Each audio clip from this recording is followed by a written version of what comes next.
오늘은 그 신동기 인문학 강좌 플라톤과 아리스토텔레스 주제로 말씀을 드리도록 하겠습니다. 신동기 인문학 강좌는 이렇게 이제 15개 강좌로 이루어져 있고, 지난번에 저희가 이제 공부한 게 역사 부분에 있어서 사마천의 사기를 공부했습니다. 그래서 제가 이제 말씀 들어보니까 어떤 분들은 이거 소화하기가 좀 힘든 부분도 있습니다 하고 이제 하시는 분들 계세요. 그건 정상입니다. 그게 소화가 되실 정도 되면은 사실 여기 와서 들으실 필요 없습니다. 그렇죠? 근데 상당히 좀 이렇게 좀 부담이 가실 거고, 근데 오늘 이제 저하고 같이 이제 플라톤, 아리스토텔레스를 공부하면서 또 다음에 또 그리스 로마 신화를 공부하면서 이 내용들을 서로 이제 겹치기 출연을 하고 할 거예요. 그런데 어쨌든 시간이 절대적으로 좀 이제 좀 부족한 건 사실입니다. 근데 충분히 시간을 갖고 이렇게 하려 할 것 같으면은 이 플라톤, 아리스토텔레스만 가지고 해서도 뭐 10시간 이상 해야 될 거 아니겠습니까? 그래서 아무튼 그 좀 시간이 부족한 거 아쉬운 부분은 있지만은 아무튼 그런 부분은 또 접으실 부분은 이제 접으시고 이렇게 좀 집중해 주시면 이제 좋겠습니다. 그럼 오늘은 이 플라톤 이제 아리스토텔레스에 대해서 이제 공부하는데, 칼 야스퍼스는요, BC 800년부터 BC 200년 사이를 기축시대라고 이렇게 이야기했다고 지난번에 이제 말씀드렸어요. 그 엑슬레이지, 이제 기축시대라는 게 뭡니까? 동서양 사상가들이 그때 다 나왔다는 이야기죠. 그렇죠? 그러니까 플라톤, 아리스토텔레스도 바로 이때 이제 나온 거죠. 그래서 우리가 뭐 인도 같은데 부처님이 언제 나오셨습니까? BC 624년부터 BC 544년까지 80년 사셨어요. 그래서 이제 불길은 BC 524년부터 잡는 거죠. 그러니까 지금 2010년이면 불기로는 524, 그러니까 544년 더하니까 불기로 2554년 이렇게 되는 거죠. 그렇죠? 근데 이제 부처님이 그때 등장하셨을 때 그때 인도는 어떤 상황이었냐면은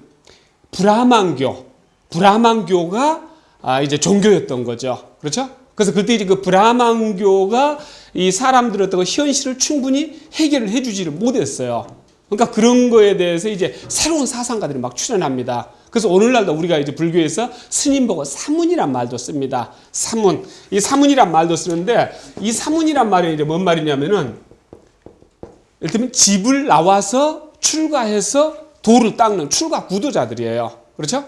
그래서 바로 이제 부처님이 BC 624년에 태어나셔가지고 29년 동안 왕자로 살다가 그 다음에 이제 출가를 한 거죠. 그렇죠? 사문유관, 동서남북 4개 문에서 뭐 아픈 사람, 병든 사람, 죽은 사람, 도 닦는 사람 이렇게 보고 이제 몇 년 뒤에 나오시는 거죠. 29년에요. 그래서 6년 동안 이제 고행과 선정을 하시다가 거기서 깨달으신 건 아니에요. 깨끗이 씻고 밥 먹고 기운 차리고 그랬더니 한 일주일 만에 깨달은 거죠. 그렇죠? 그렇게 깨달았는데, 근데 그때 그 부처님이 나오셨을 때 이 불교에서는 이제 육사외도라고 하는데, 불교 외에도 중요한 학파들 또는 종파들이 6개나 나왔다는 이야기예요.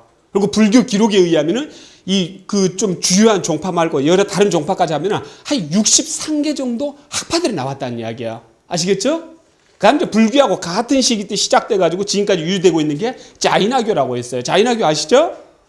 옷 아주 홀라당 벗고 다니지 않습니까? 자인하고 교도들은요, 다 내놓고 다녀. 근데 서로 모시고 가서 밥 이렇게 대접하려고 막, 이런 거 이제 TV에서도 제가 한번 본 적이 있는데, 그 자인하교 기록에 의할 같으면 362개 학파나 있었다는 이야기예요. 그렇죠? 그러니까 그때 그러니까 그 많은 학파들이 나왔던 거예요, 인도에도. 그 다음에 이제 중국은 어떻습니까? 지난번에 우리가 공부한 대로 춘추 전국시대. 춘추시대가 언제부터 언제입니까? BC 771년부터 BC 403년까지. 전국시대는 언제? BC 403년부터 BC 221년 사이. 그래서 춘추 전국시대가 바로 BC 800년부터 BC 200년 사이에 딱 들어가는 거라. 근데 이제 중국에서는 예를 들면 육가 정도가 대표적인 학파입니다. 첫 번째 뭐가 있겠습니까? 유가가 있겠죠. 그러니까 도덕가, 명가, 묵가. 그 다음에 또 뭐가 있습니까? 그 다음에 음양가, 법가. 이렇게 해서 주요 주요 흐름을 이제 구성하는 그 학파들만 해서도 그렇게 6개가 있어서 많았던 거죠. 그렇죠? 근데 마찬가지로 이제 이 서양이 이제 마찬가지입니다. 이때 이제 바로 플라톤, 아리스토텔레스도 태어나고 이렇게 했던 거죠. 그래서 오늘 우리가 이제 플라톤, 아리스토텔레스를 공부하면서 이 전체 서양 철학사 대강에 대해서 이제 공부를 하고, 그러니까 대강에 대해서 제가 전체적으로 말씀드리고, 그 다음에 이제 연대로 다시 한번 짚어서 말씀드리고, 그 다음에 이제 소크라테스하고 플라톤하고 아리스토텔레스가 다 사제관계죠. 사제관계인데 그 사람들 철학과 시대 배경이 어떤 연관이 있는지를 말씀드리고, 그 다음에 이제 플라톤과 아리스토텔레스 주요 철학에 대해서 말씀을 드리고 마지막으로 플라톤 아리스토텔레스 철학과 이 동양의 유학과는 어떤 관계인지를 다시 한번 정리하는 것으로 시간을 마치려고 합니다. 아시겠죠? 그럼 먼저 이제 서양 철학사 이제 대강에 대해서 이제 말씀드리도록 하겠습니다. 우리가 서양 철학사는요, 여기서 보시는 것처럼, 서양 철학사는 여기서 보시는 것처럼 이 세 뭉텅이로 일단 나누어서 보시면 되겠어요. 이 가운데가 뭐냐면 중세가 있습니다. 그러니까 중세 철학. 아시겠죠? 중세. 그 전에가 뭐가 있습니까? 그리스, 로마. 그리스 철학 이렇게 보시면 되겠어요. 그 뒤가 근현대 이렇게 세 뭉텅이로 나누어서 보시면 되겠어요. 그럼 중세는 언제부터 어디까지냐? 이것은 학자들에 따라서 약간씩 다를 수가 있습니다. 그리고 이제 어떤 학자들은 중세가 언제부터 시작되냐면은 바로 유스티니아누스 황제가 이 플라톤이 만들었던 아카데미아를 폐쇄를 시켜. 언제 시킵니까? 529년에 시켜.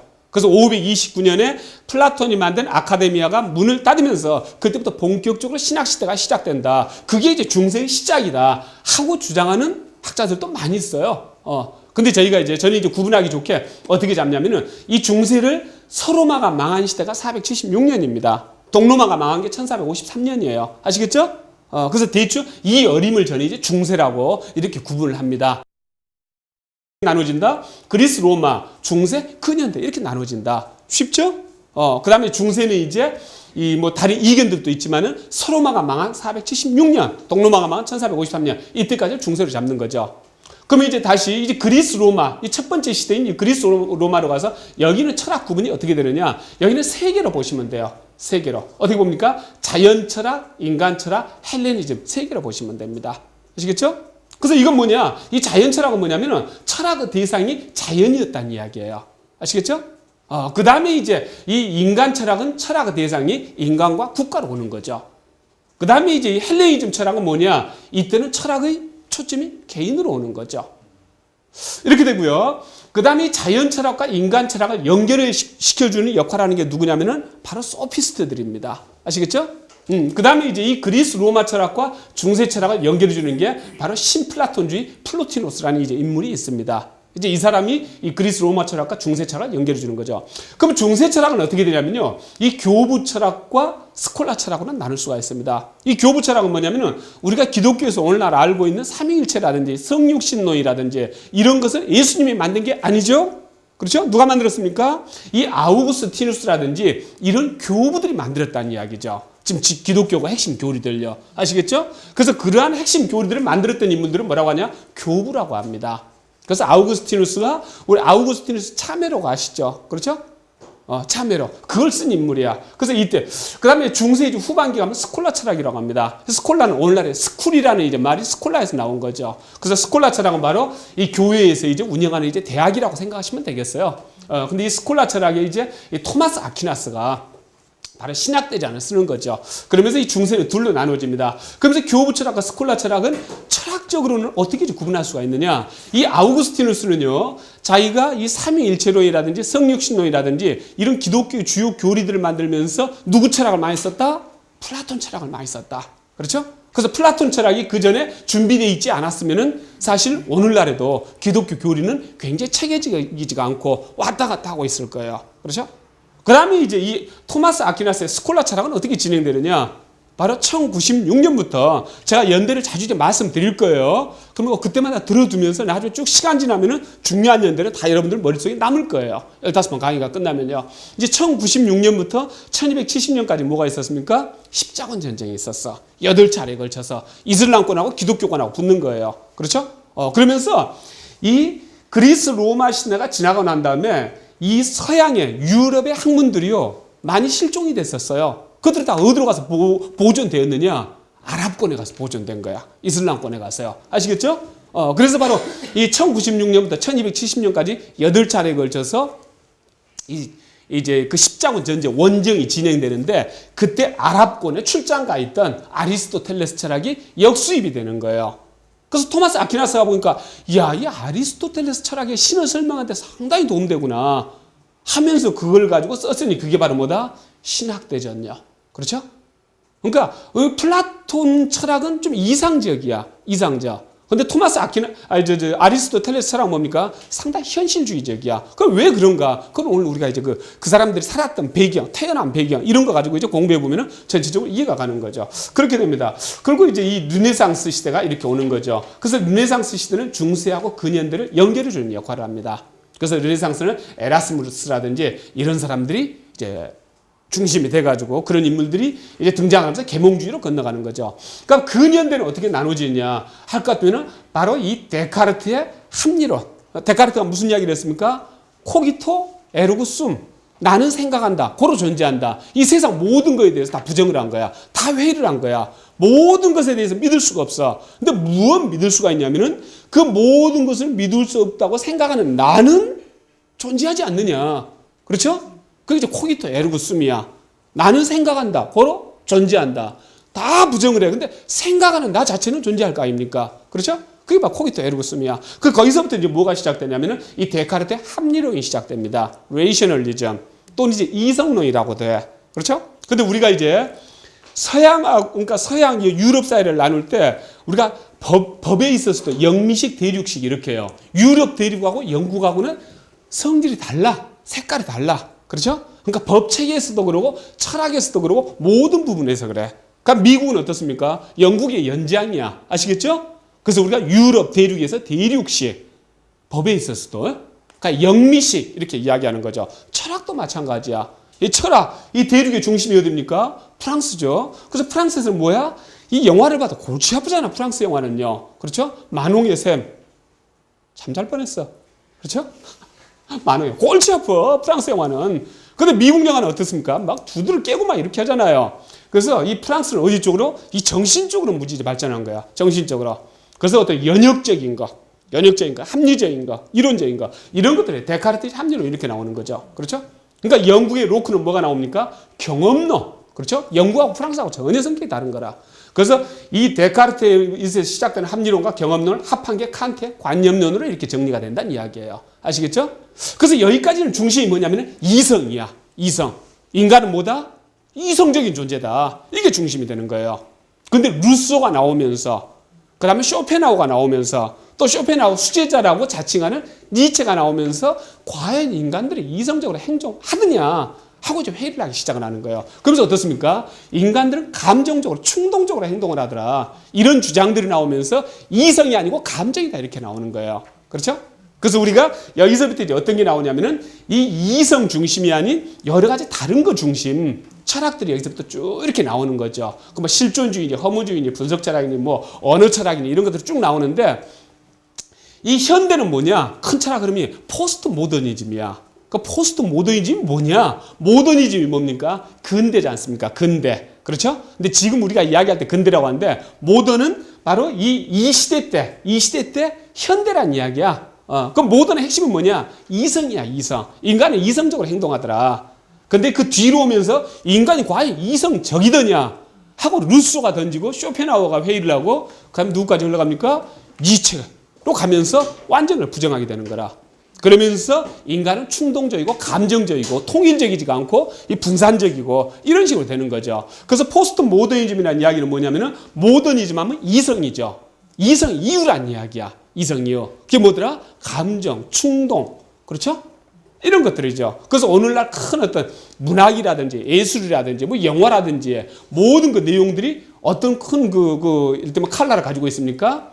비이성적인, 탈이성적인, 그렇죠? 비통일적인 이런 큰 흐름을 뭐라고 한다? 포스트 모더니즘이라 한다. 이렇게 이제 돼갑니다. 아시겠죠? 그래서 큰 흐름이 이런데 그러면 이제 이 앞에 부분은 제가 좀 설명을 하고 이제 여기까지는 대체적으로 설명드렸으니까 이 앞에 부분을 좀 더 자세히 이제 설명을 이제 하면은 맨 처음에 이제 자연철학 자연철학은 밀레토스, 피타고라스, 헤라클레이토스, 엘레아파, 다원론자, 원자론자 이렇게 진행이 됩니다. 뒤에서 좀 이제 제가 말씀드릴 거고 여기서 말씀드리고 지나갈 부분은 어느 부분을 말씀드릴 거냐면은 이 인간 철학을 이제 소크라테스, 플라톤, 아리스토텔레스 이 세 명에서 진행이 된다는 이야기죠. 그 소크라테스는 BC 469년에 태어났어. 그러니까 플라톤은 소크라테스 제자죠. 40년 뒤에 태어나. 그 다음에 이제 아리스토텔레스는 플라톤보다 한 45년 뒤에 태어나. 그래서 이 사람들이 가고 난 다음에 그 다음에 헬레니즘 시대라고 하는데 우리가 학교 다닐 때 배웠죠. 헬레니즘 시대라는 것은 바로 뭐냐면은 뭡니까? 그리스 폴리스 국가들이지 않습니까? 폴리스 국가들, 조그만 도시 국가들이야. 근데 그리스가 왜 그 조그만 도시 국가들로 이렇게 점점점점으로 이렇게 만들어졌습니까? 이를테면 땅을 갈아가지고 농사를 지을 만한 그런 편편한 땅이 별로 되지가 못해. 그래서 이 안에들은 먹고 살기 위해서 배 타고 나온 거야, 무조건. 그래서 어디 다니다가 어디 부쳐먹고 살 만한 데 있으면 거기서 마을 형성하고 사는 거야. 그래서 이제 그 많은 이제 이것들이, 폴리스들이 쭉 이제 생기는 거죠. 아시겠죠? 이제 이렇게 됩니다. 오케이. 끄세요, 혹시. 있으면은.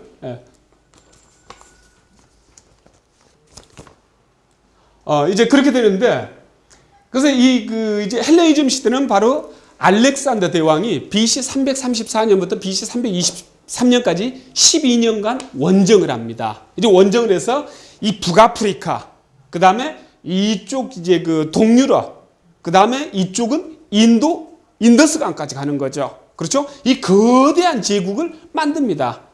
그리고 BC 323년에 죽어. 12년 동안 정복 사업을 하고 난 다음에. 그렇죠? 그래서 알렉산더 대왕이 죽고 난 다음에 이쪽, 여기가 이제 마케도니아입니다. 마케도니아. 이 마케도니아 지역은 안티고누스라는 장군이 차지를 합니다. 그 다음에 이쪽 북아프리카, 이쪽 프톨레마이오스라는 장군이 차지를 해요. 그렇죠? 그러면 이쪽은 누가 차지했냐면 셀레우코스 왕조라는 이제 그 장군이 이제 차지를 하는 거야. 그 세 명의 장군으로 이렇게 세 명 장군권로 이렇게 나눠지는 거예요. 그러면서 이때부터 헬레니즘 문화가 이제 헬레니즘 문화라고 하는데, 그러니까 헬레니즘은 뭐냐면은 기존의 폴리스를 중심으로 해서 발전했던 그리스 그 문화는 뭐냐면은 귀족 중심의, 그렇죠? 노예제 사회였으니까 귀족 중심의 조그만 이를테면 그 문화들이었어. 근데 헬레니즘 문화는 이 그리스 철학이라든지 이런 문화들이 이 동방 문화와 만나면서 글로벌화 돼가는 거예요. 세계화 돼가는 거예요. 그렇죠? 그래서 헬레니즘 시대 할 것 같으면은 바로 알렉산더 대왕이 BC 323년 죽고 난 다음에, 그 다음에 로마가 언제 제정 시대로 가느냐, 황제가 다스리는 시대로 가느냐, BC 27년부터 갑니다. 그렇죠? BC 27년에 누가 황제로 이제 첫 번째 황제로 올랐습니까? 옥타비아누스가. 그래서 옥타비아누스의 양아버지가 누굽니까? 카이자르죠. 그 카이자르 때 대충 이 지중해 전체를 대충 통일을 해. 그러면서 죽으면서 이제 자기 그 여동생의 그쪽 뭐 되는 그 옥타비아누스를 이제 후계자로 지정을 하는 거죠. 그게 이제 BC 27년이야. 그래서 그때부터 제정 시대라 그래. 그래서 BC 27년까지를 이 바로 헬레니즘 시대라고 합니다. 헬레니즘 시대. 그리고 이제 그 헬레니즘 시대에 바로 어떤 철학들이 있냐면은 이런 에피쿠르스 철학, 견유학파, 스토아학파 이런 이제 철학들이 있더란 이야기예요. 근데 그 전까지는요, 소크라테스, 플라톤, 아리스토텔레스까지는 학문하면 뭐냐면은 철학이 다 포함되어 있었던 거예요. 그렇죠? 근데 헬레니즘 시대로 오면서 그 철학으로 다 뭉뚱그려져 있던 이 지식이라는 게 분화가 시작되는 거예요. 그러면서 거기서 수학이 떨어져 나와. 거기 누가 있습니까? 유클리드가 떨어져 나오는 거예요. 그렇죠? 그 유클리드의 기하학 원론, 그건 오늘날까지도 교과서로 쓰이는 거죠. 대단한 거죠. 그래서 유클리드는 그 수학은 다 집대성을 한 거라. 또 누가 이 시대에 있었냐면은 아르키메데스가 있어. 유레카. 뭡니까? 그렇지. 알았다. 부력 원리를. 그렇죠? 아르키메데스. 우리가 아르키메데스는요, 그 시대에 레오나르도 다빈치라고 생각하시면 돼. 근데 거꾸로 말씀드려야지. 레오나르도 다빈치가 바로 지가 살았던 시대에 아르키메데스야. 뭐냐면은 지식을 바로 작업에다 처음으로 활용했던 사람이 아르키메데스야. 그래서 오늘날도 그 나선식 펌프가 있어요. 이렇게 통이 있고 관이 있고 그 안을 나사 모양으로 이렇게 돼 있어가지고 이걸 돌리면 어떻습니까? 그래서 물이 쭉 올라오는 거라. 이걸 누가 만들었다? 아르키메데스가. 그다음에 기중기라든지 아니면 성을 공격하는 공성기라든지 그런 것들을 아르키메데스가 다 만들었어요. 그래서 그런 이제 뭐 수학 아니면 역학, 그럼 또 누가 여기서 이제 나옵니까? 누가 이제 있냐면은 에라토스테네스라는 인물이 있어요. 에라토스테네스라는 인물은 알렉산더 도서관장을 했어. 근데 걔가 알렉산더 도서관장을 하면서 또 한 게 뭐냐면은 지구 크기를 처음으로 쟀어. 지구 크기를 어떻게 쟀냐면은 지구가 이렇게 있어요. 근데 얘가 이 지구의 전체 둘레가 39,690km라 그랬어. 에라토스테네스가. 근데 실제 지구 길은 남극, 북극을 관통하는 걸로 해서 지구 둘레 길이가 얼마냐? 49,000km야. 대단한 친구죠? 그럼 어떻게 쟀느냐? 이렇게 쟀어요. 막대를 딱 수직으로 세웠어. 아시겠죠? 그럼 여기서 햇볕이, 그러니까 같은 시간대에 일정한 거리를 두고 막대 두 개를 세운 거예요. 근데 막대를 이렇게 이제 추로 해가지고 하면은 똑바로 세울 수가 있겠죠? 지구 중심으로 이렇게 세운 거예요. 이게 여기가 지구 중심이고. 아시겠죠? 그리고 이 시간대를 언제 쟀냐면은 여기가 태양이 이렇게 비춰가지고 그림자가 하나도 안 만들어져. 그리고 이쪽은 그림자가 태양이 이렇게 비추니까 그림자가 이렇게 지겠죠. 그렇죠? 그러면은 이 지구 중심과는 어떻게 되냐면은 여기는 태양이 하나도 안 비치니까 이 각도와 이 각도가 똑같아. 아시겠죠? 그럼 지구 전체 각도가 360도야. 그리고 이 각도가 만약에 뭐 36도라고 해봐봐.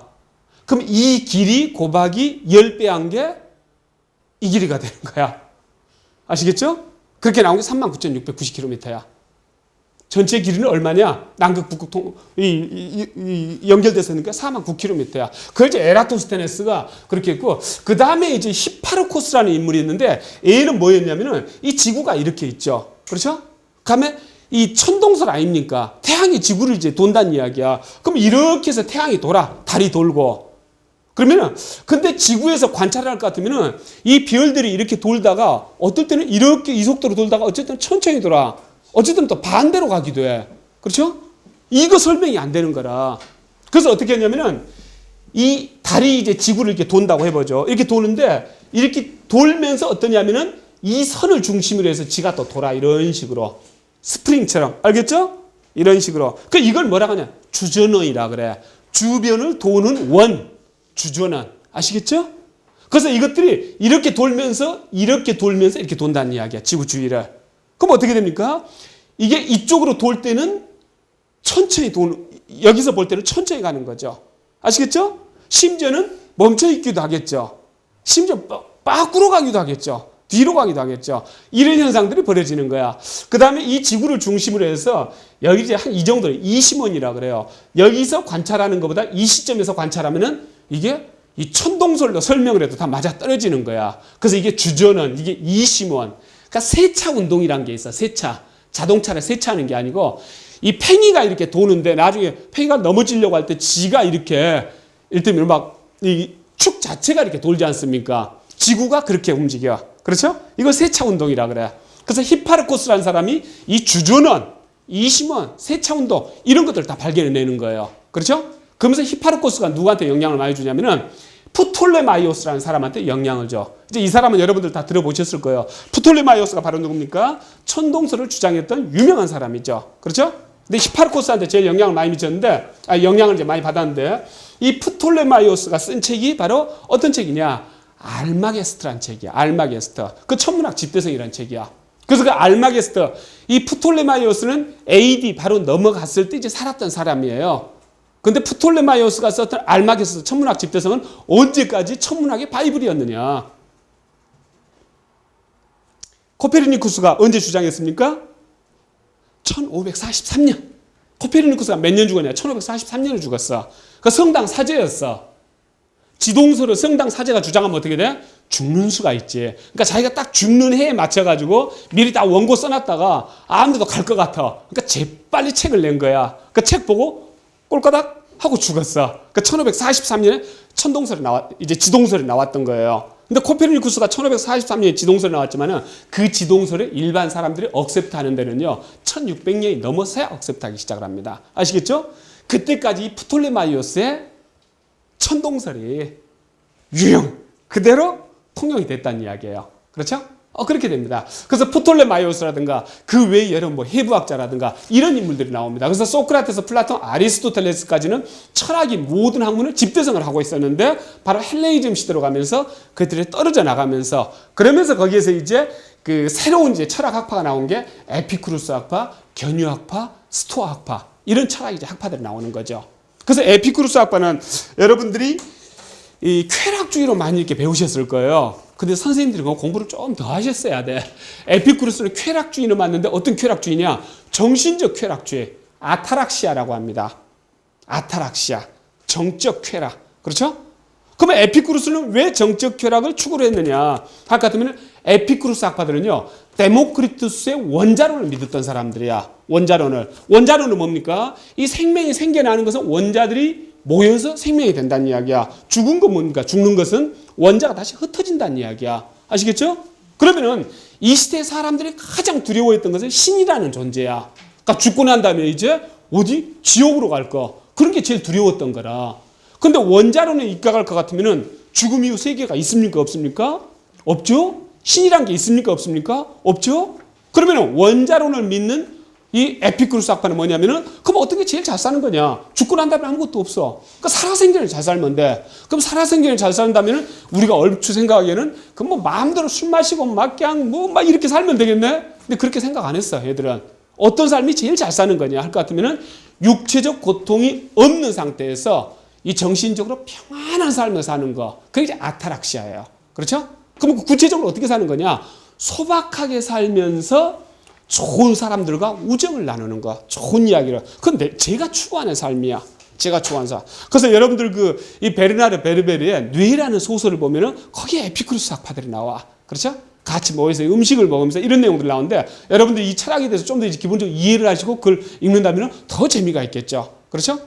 그래서 이제 그러면은 이 사람들은 왜 살아생전 막 쾌락 이런 것을 추구 안 했느냐? 그러니까 육체적 쾌락이라든지 물질적 쾌락.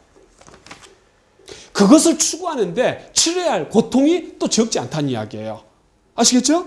굉장히 합리적이죠. 그러니까 그걸 작은 비용으로 해가지고 작은 노력으로 해서 내가 물질을 많이 가질 수가 있고 막 육체적 쾌락을 할 수 있다면 그것도 좋은 삶이지.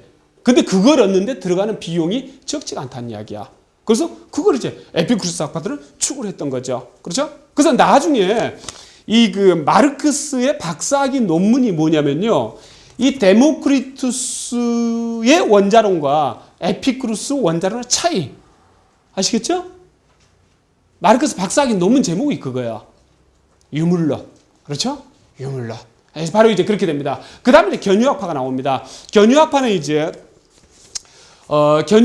디오게네스가 유명한데 이 견유학파는 소크라테스의 제자인 안티스테네스라는 사람이 있었어요. 근데 그 사람이 견유학파를 만들었어. 견유학파. 견자가 뭔 견자입니까? 개견자. 예? 그러니까 유는 유학할 때 우리 유자야. 공부하러 가는 유학이 아니라 유교할 때 유자. 그래서 견유학파 뭐냐면은 개같이 사는 생활이야. 개같이 사는 생활. 근데 왜 개같이 사는 생활을 추구를 했느냐? 그래서 물질에 대한 욕심을 버려라 하는 게 안티스테네스가 주장했던 것이고 나중에 알렉산더한테 만나가지고 알렉산더가 야 내가 알렉산더다. 너 뭐 해줄까? 했을 때 디오게네스가 좀 비켜주라. 햇볕이 안 비친다. 가라. 그렇죠? 디오게네스가 그랬다는 이야기지. 근데 이제 바로 이제 이 견유학파가 추구하는 게 뭡니까? 주장하는 게 물질적 욕심을 버려라. 왜 물질적 욕심을 버리는 거냐? 근거가 있죠? 바라는 것을 줄이면은 신에 가까운 자유를 누릴 수 있다는 이야기예요. 바라는 것을 줄이면은. 그렇죠? 신에 가까운 자유를 누릴 수가 있다. 그게 견유학파 주장이야. 그래서 견유학파에서는 사회도 부정하고 문화도 부정하고 예술도 부정하고 다 부정합니다. 어떻게 산다? 개같이 사는 거야. 그렇죠? 그래서 시니컬이라든가 시니컬리즘 이런 것들이 이 견유학파란 말에서 나왔던 거죠. 그렇죠? 이게 견유학파야. 그 다음에 스토아학파는 뭐냐면은 이 지혜를 가지고 자신을 통제함으로 해서 우리는 행복하게 살 수 있다. 이게 바로 스토아학파 주장입니다. 그래서 스토아학파는요, 어떤 이민족이라든지 어떤 이제 낮은 계급에 사는 사람들이라든지 이런 사람들까지 다 포용을 했어요. 그 스토아학파 창시자가 누굽니까? 제논이죠, 제논. 그 스토아는 이제 기둥이란 소리야. 주랑, 기둥. 그래서 거기에서 이제 이민족이라든지 낮은 계급에 사는 사람들, 이런 사람들을 다 모아놓고 가르치고 했던 모양이에요. 그래서 스토아학파입니다. 근데 스토아학파에서 추구하는 건 뭐냐면은 세계 인류가 한 공동체라는 이야기야. 그렇죠? 그러다 보니까 스토아학파 철학은 어떻게 갑니까? 스토아학파 철학은 세계주의로 가는 거죠. 그래서 아니나 다를까 이 스토아학파에서 굉장히 뛰어난 세 명의 인물이 있으니 첫 번째가 누구냐면 세네카예요. 세네카는 누구냐?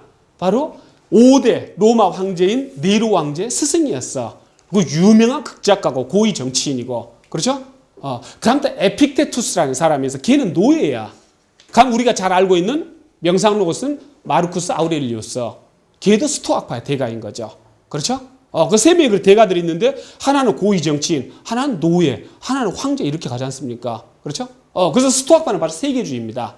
그래서 나중에 이 기독교가 BC 313년에 이제 공인이 되고 392년, 그러니까 BC가 아니라 AD 313년에 공인이 되고 392년에 로마 국교로 정해집니다. 그 전까지 그러면은 로마를 지배했던 철학은 뭐냐? 스토아파라는 이야기예요. 아시겠죠? 그래서 이제 헬레니즘 철학의 경향들은 어떠냐면은 이 조그만 폴리스 국가에서 세계적인 큰 국가로 이제 커져버리니까 이 소크라테스, 플라톤, 아리스토텔레스에서는 철학을 할 때, 학문을 할 때 항상 국가와 개인의 관계, 이게 굉장히 중요한 거였어요. 이게 중요한 거였는데 너무 국가가 커지니까 이제 헷갈리는 거라. 그러니까 오히려 철학은 어떻게 되냐면은 자기 개인한테 이렇게 협소해져. 쪼그라들어. 그렇죠? 그래서 개인의 행복 추구, 이게 핵심인 거예요. 그래서 개인의 행복 추구를 하는 이제 어떤 큰 철학 흐름이 에피쿠로스, 견유학파, 스토아학파 이렇게 나오는 거죠. 그런데 나중에 이제 헬레니즘 시대를 BC 27년까지라고 한다고 했죠. 그때 이제 이제 옥타비아누스가 황제 자리에 오르니까 그러면서 이 그리스, 그러니까 로마가 이 제정 시대가 시작되면서 진짜 대국이 되는 건데 그때 로마의 교육을 담당했던 사람들은 다 그리스 사람들이었어요. 아시겠죠?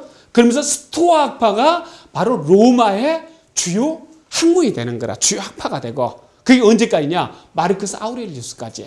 그렇죠? 그 다음에 이제 마르크스 아우렐리우스가 죽고 난 다음에 스토아학파도 힘을 잃기 시작을 해요. 그러면서 그때 다시 이제 부상된 학파가 어느 쪽이었냐면은 플라톤 학파였어. 그렇죠? 그래서 바로 이 플로티노스라는 사람이 어떤 책을 쓰냐면은 이 엔네아데스라는 책을 씁니다. 엔네아데스. 그래서 얘는 신플라톤주의자야. 그래서 이 플로티노스의 엔네아데스라는 책을 읽고 10대 때 아주 타락한 생활을 했던 아우구스티누스가 마음을 잡고 기독교의 귀의를 해가지고 그 큰 역할을 하면서 이쪽으로 중세로 넘어간다는 이야기예요. 아시겠죠?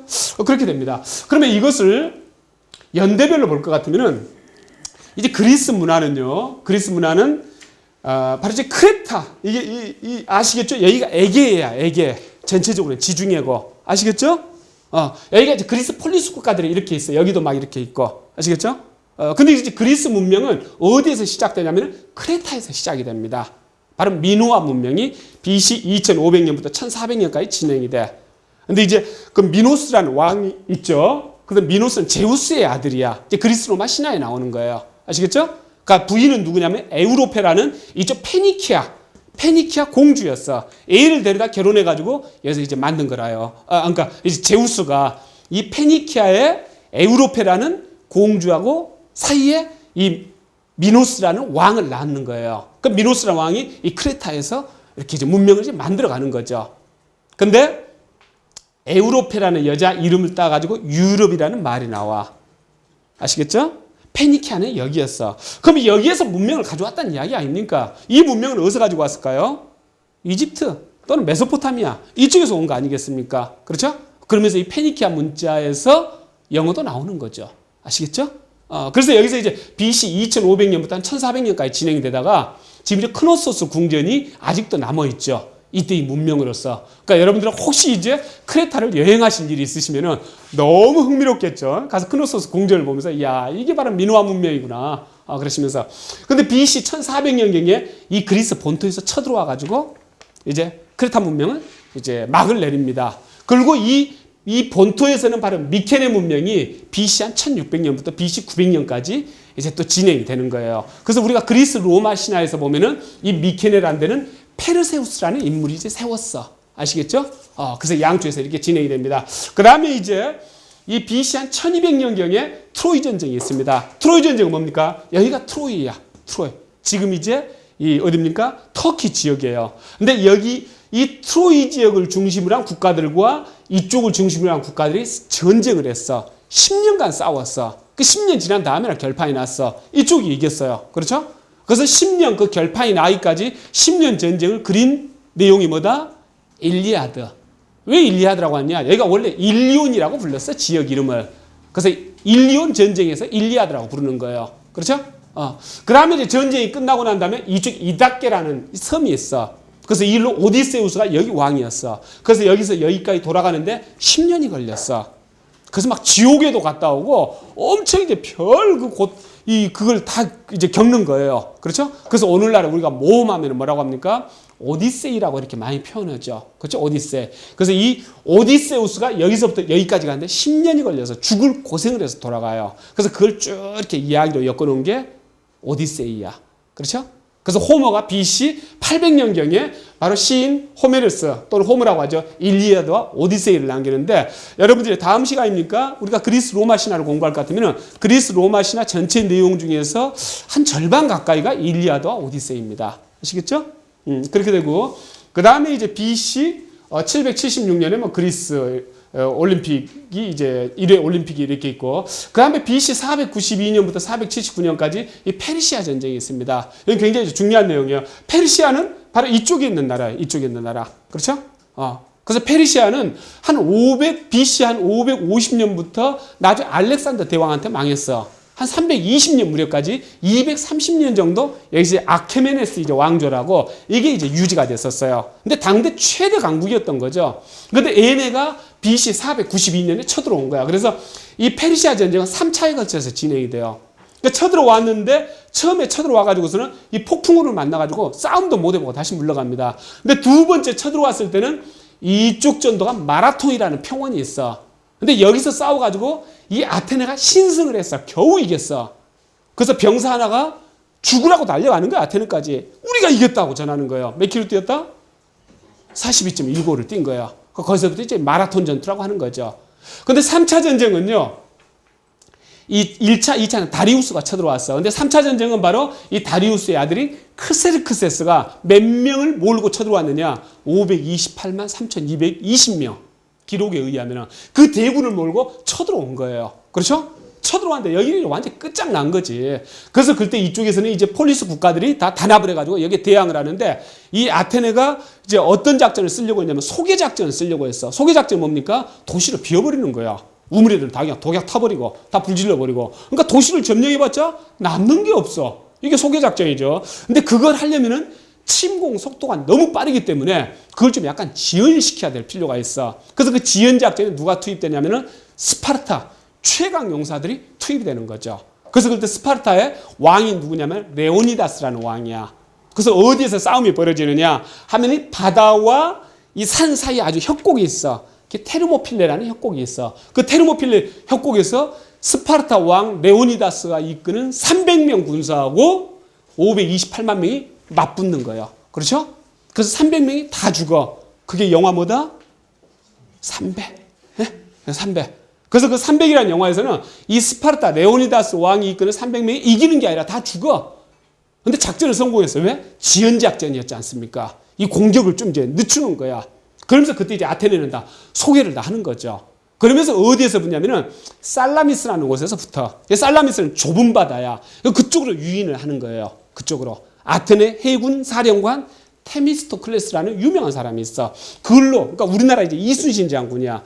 얘네들을 이 페르시아하고 여기하고 비교가 안 되지 않습니까? 이 군사력이. 근데 좁은 그 해역, 그런 살라미스라는 곳으로 불러들여가지고 거기서 깨버리는 거예요. 그래서 3차에서 또 졌어. 페르시아요. 그래서 물러나가는 거죠. 그래서 이때부터 아테네가 이제 부흥락이 시작을 합니다. 이때부터 아테네가. 그래서 이 또 페르시아가 쳐들어올지 모르니까 우리가 동맹을 만들어가지고 기금을 내가지고 전투력을 항상 유지하자. 이렇게 해서 무슨 동맹이 만들어지냐면 델로스 동맹이라는 게 만들어져. 델로스 동맹. 그래서 이 델로스 동맹 맹주가 누구냐? 아테네야. 그래서 기금이 모아지니까 아테네에 돈이 모이기 시작을 하는 거라. 그렇죠? 그러니까 돈이 있으면 뭐가 이제 오기 시작합니까? 사람들이 다 오는 거라. 그러면서 이 상황에서 바로 소크라테스, 플라톤, 아리스토텔레스가 나와. 돈이 있어야지 학문이 형성하는 거예요. 아시겠죠? 이제 이렇게 나옵니다. 근데 이제 그래서 479년에 페르시아 전쟁이 끝납니다. 근데 이제 어떤 일이 있게 되냐면은 이 스파르타가 여기야. 여기가 펠레폰네소스 반도예요. 얘네들이 설치는 꼴을 봐주기가 힘들어. 그래서 드디어 이 스파르타를 중심으로 한 이 펠레폰네소스 폴리스 국가들과 아테네를 중심으로 한 이 델로스 동맹 국가들이 한판 붙어. 그게 뭡니까? 펠레폰네소스 전쟁이야. 431년부터 404년까지. 그 우리가 민주주의 원형을 아테네로 이렇게 잡습니다. 그 아테네의 민주주의는 언제부터 언제까지 제대로 유지가 됐느냐? 바로 이 페르시아 전쟁이 끝난 479년부터 펠레폰네소스 전쟁이 시작되는 431년까지 48년밖에 안 돼. 굉장히 짧은 시간이었어. 아시겠습니까? 이때 직접 민주정치를 한 거야. 그리고 이때 유명한 정치인이 누구냐면 페리클레스라는 정치인이에요. 그 정치인이 30년 동안 아테네를 다스렸어. 그게 바로 우리가 걸피든 뭐 무슨 사회과학이라든지 여기저기 나오는 아테네의 민주주의 원형으로 간다. 그럼 불과 몇 년이다? 48년이다. 그건 어떻게 해서 있게 됐다? 이 델로스가, 그러니까 델로스가 아니라 이 아테네가 델로스 동맹의 중심이 되면서 돈이 모이고 사람이 모이고 하는 거예요. 그러면서 거기서 철학이 진행되고 하는 거예요. 아시겠죠? 그래서 이 펠로폰네소 전쟁이 404년이 끝납니다. 그리고 이제 이 스파르타도 371년에 테베한테 져. 그 막강한 스파르타가. 그래서 이때부터 이제 시들시들하기 시작을 하고, 그 다음 BC 334년부터 323년 사이에 알렉산더가 동방 원정을 하는데, 이쪽 부근이 폴리스의 중심이었어요. 제일 중심은 바로 여기고, 알렉산더는 어디냐면은 이 부근이야, 이 부근. 마케도니아 변방이에요. 그러니까 이 그리스권이긴 한데 변방의 북소리야, 얘는. 그래서 이 알렉산더의 아버지가 필립스 2세야. 이때 이 부근을 쭉 이렇게 정복을 하기 시작을 합니다. 그리고 아버지가 죽고 난 다음에 알렉산더가 이 부근 다 차지하고, 그러니까 인도까지 가는 거라. 그러니까 북아프리카 다 집어먹고 12년 만에요. 그렇죠? 이렇게 하면서 그리스 이 시대가 쭉 진행이 됩니다. 그래서 바로 소크라테스, 플라톤, 아리스토텔레스는 어떻게 되느냐 하면 이런 식으로 됩니다. 그럼 소크라테스, 플라톤, 아리스토텔레스가 어떻게 되냐면은 이 페르시아 전쟁이 여기서 끝나죠. 그렇죠? 그러니까 펠로폰네소 전쟁이 여기서 이제 시작돼요. 그럼 소크라테스는 어떠냐면은 이 아테네가 중흥기 이때부터 이렇게 살았어요. 여기까지. 아시겠죠? 그러니까 좋은 거 절반 살고 나쁜 거 절반 살고. 근데 플라톤은 429년에 태어났어. 그러니까 좋은 시절 다 끝나고 전쟁이 시작됐을 때 그때 태어난 사람이야. 그 25살 때까지 전쟁 통해서 살았어. 아시겠죠? 이게 얘네들이 이제 철학하고 중요한 연관이 있다는 이야기야. 그러면 아리스토텔레스는 어디 출신이냐면은 마케도니아 출신이야. 아테네 출신이 아니야. 아테네에 대한 이를테면 애정이 당연히 있을 턱이 없는 거죠. 그렇죠? 바로 이런 식으로 이제 진행이 됩니다. 그러면은 그럼 철학이란 뭐냐? 철학이란 뭐냐 할 것 같으면은 인간이 다른 동물들하고 다른 점이 뭡니까? 이성을 가지고 있다는 겁니다. 그럼 이성을 어디에다 쓰는 거냐? 생각을 하고 판단하는 데 쓰는 것입니다. 생각하고 판단하는 데. 그래서 이 인간이 본래 가지고 있는 이성을 활용해서 생각을 하고 판단을 해서 자기의 삶과 행동 원칙을 만들고 그대로 실천해 가는 거. 그게 철학이라는 이야기죠. 그렇죠? 그러면은 이러한 철학을 해나가면서 우리가 지식을 확장하는데 두 가지 방법이 있습니다. 첫 번째가 뭡니까? 귀납법이라는 게 있어요. 귀납법. 두 번째가 뭡니까? 연역법이라는 게 있어. 그러니까 귀납법은 뭐냐면요. 이 여러 번 관찰을 통해서 하나 법칙을 찾아내는 겁니다. 그렇죠? 그러니까 당연히 경험론이겠죠. 경험론. 그래서 근대 이 철학에 있어서 이러한 경험론을 정리한 사람이 누굽니까? 바로 프랜시스 베이컨이에요. 그러면 연역법은 뭐냐면은 누구나 알고 있는 확실한 대전제가 있는 거예요. 그럼 그 대전제와 어떤 소전제를 가지고 새로운 필요한 어떤 지식을 만들어내는 거예요. 그게 이제 연역법입니다. 그렇죠? 그러니까 쉽게 말씀드리면은 하나 논리에 의해서, 합리에 의해서 새로운 지식을 만들어내는 거. 이게 연역법이라는 이야기죠. 그렇죠? 그래서 아까 이 귀납법은 경험론이고 이 연역법은 뭡니까? 합리론, 이성론, 레이셔널리즘이라고 볼 수가 있는 거죠. 그래서 연역법은 바로 데카르트가 이렇게 이제 근대 이제 철학에 있어서 데카르트로부터 그러니까 그 전부터 연역법이 있어 왔죠. 근데 근대 철학에 있어서 이 연역법을 정리한 사람은 데카르트라고 볼 수가 있습니다.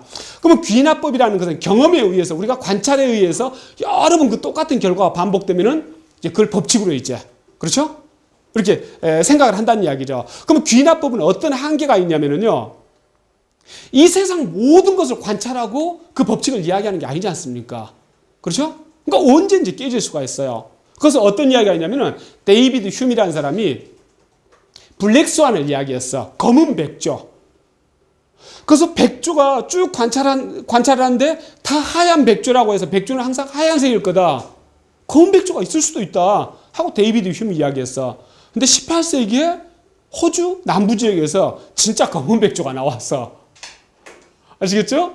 그러니까 그게 귀납법 한계라는 이야기야. 세상 모든 것을 관찰하고 법칙을 만든 게 아니기 때문에 예외가 있을 수가 있다는 이야기야. 근데 귀납법이 좋은 점은 뭐냐면은 계속 관찰을 통해서 지식을 확장해 갈 수 있다는 이야기예요. 근데 연역법은 무슨 문제가 있냐? 연역법은 일단 지식을 확장해 나가기가 곤란합니다. 하나 논리로서 만들어 나가는 것이기 때문에 귀납법에 비해서 지식을 확장하기가 어렵다는 거예요. 그러면 더 큰 문제는 뭐냐면은 이론적으로는 맞는데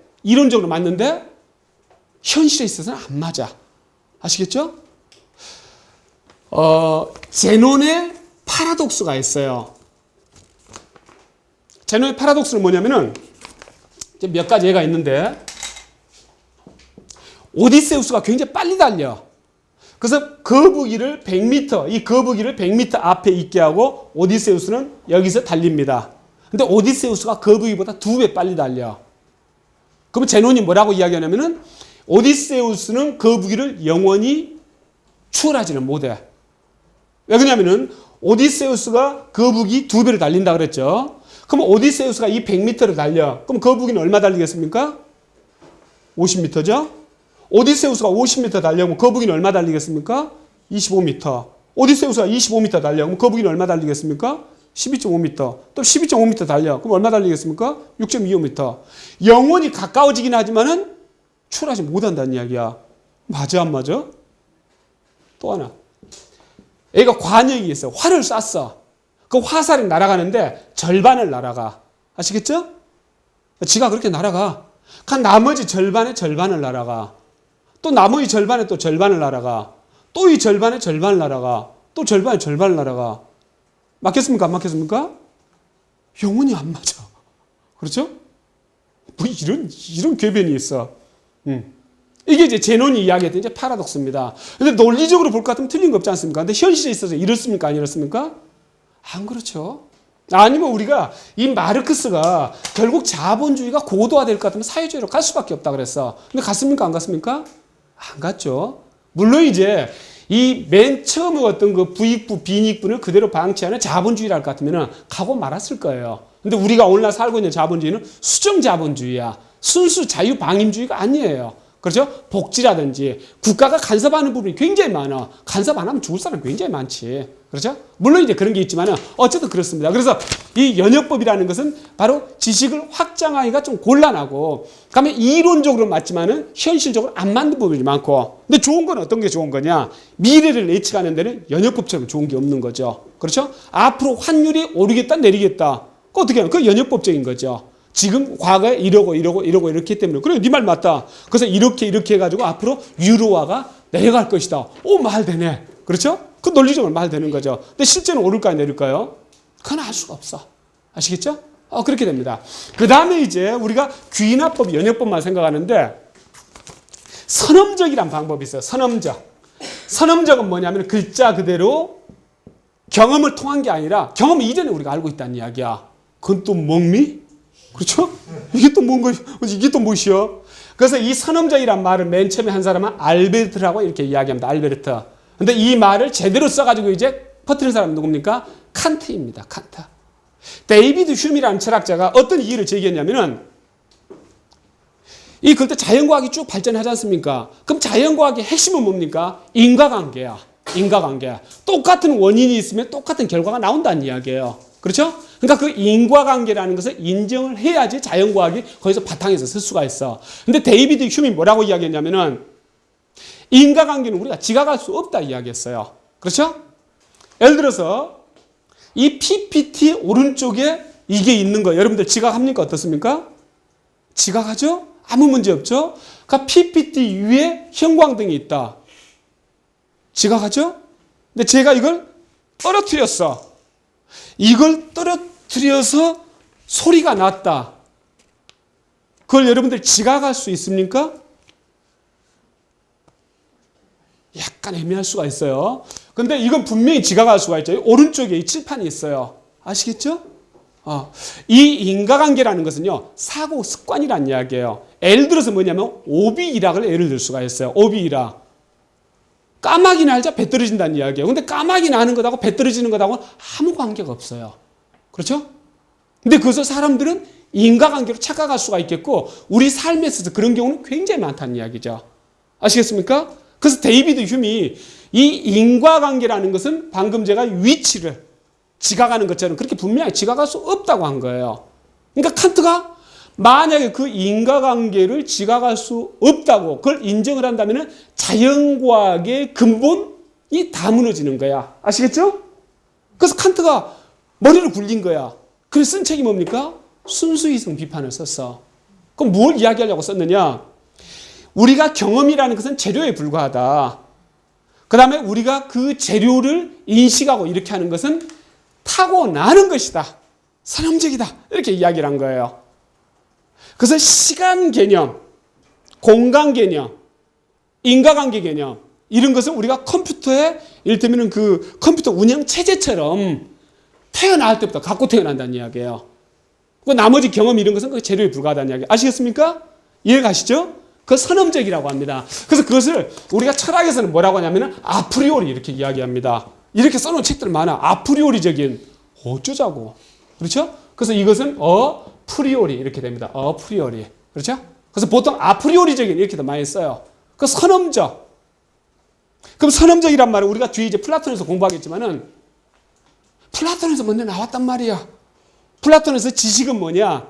상기설을 주장을 합니다. 상기설. 상기설이란 건 뭐냐면 이미 우리 머릿속에 이데아가 있다는 이야기야. 형상이 있다는 이야기야. 그걸 다시 떠올리는 거라는 이야기야. 떠올리면 된다는 이야기야. 그렇죠? 그러니까 지식이라는 것은 우리가 이미 가지고 태어났어. 머릿속에 있어. 그걸 다시 떠올리는 거다. 상기설을 주장을 해요. 그렇죠?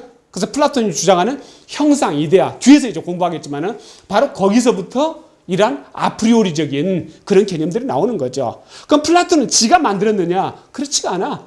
그 전에 피타고라스가 이게 60도입니다. 정삼각형이죠? 이게 정삼각형입니까? 다른 애 하나 직선이에요. 직선입니까? 이거 자세히 보면은요 이렇게 그려져 있어요. 직선 아니야. 아시겠죠? 이것도 정삼각형 아니야. 여기 60도 된지 안 된지도 몰라. 그리고 반듯하지도 않아. 아시겠죠? 그러면 이걸 보고 왜 우리는 정삼각형이라고 이걸 보고 왜 직선이라고 하느냐? 우리 머릿속에 그게 있다는 이야기야. 정삼각형과 직선이야. 아시겠습니까?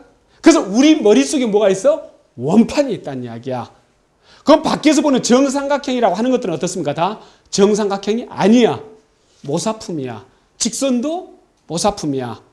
아니면 신동기가 이렇게 있어요. 여러분들 저분이 바로 뭐 인문학유제 강의하셨던 신동기 씨 그 양반이다. 근데 지금의 제 모습하고 일주일 뒤에 제 모습 같을까요? 지금 세포가 막 죽어가고 있어. 안 보입니까? 그 세포가 또 새로 생겨나고 있어. 갑 중력 법칙에 의해서 막 당겨지고 있어요. 지금 밑으로. 그래서 우리 집사람 뭐라고 합니까? 당신도 앞으로 한 5년 지난 다음에 쌍꺼풀 수술하자. 이게 이렇게 덮어질 것 같다. 중력 때문에 당겨지는 거죠. 그렇죠? 여러분들 지금 이 미모를 유지하고 계시지만 중력이 막 당기고 있어. 10년 전하고 달라. 근데 10년 전에 내 사진을 보면서 또 여러분들은 뭐라고 합니까? 이거 신 교수님이다. 그렇게 합니다. 그렇죠? 계속 바뀌고 있지 않습니까? 근데 왜 10년 전에 그 사진을 보면서 신동기라고 하고 지금 이 모습을 보면서 신동기라고 하고 그다음에 또 내일 또 많이 달라진 모습을 또 신동기라고 하느냐? 그러니까 신동기 원판이 있다는 이야기야. 아시겠습니까? 그걸 뭐라고 한다? 형상이라고 한다. 형상. 플라톤 철학에서. 근데 플라톤 이제 어디서부터 나온다? 피타고라스부터 나온다. 아시겠죠? 바로 이제 그렇게 되는 겁니다. 이제 그렇게 되고요. 그러면 왜 그리스에서 이런 철학들이 이제 발전할 수 있었을까 하고 볼 것 같으면 결국 철학이라는 것은 어디에서 발전하냐면은 어디에서 이제 만들어질 수가 있냐면은 생각을 할 수 있는 여유와 말을 할 수 있는 기회. 아시겠죠?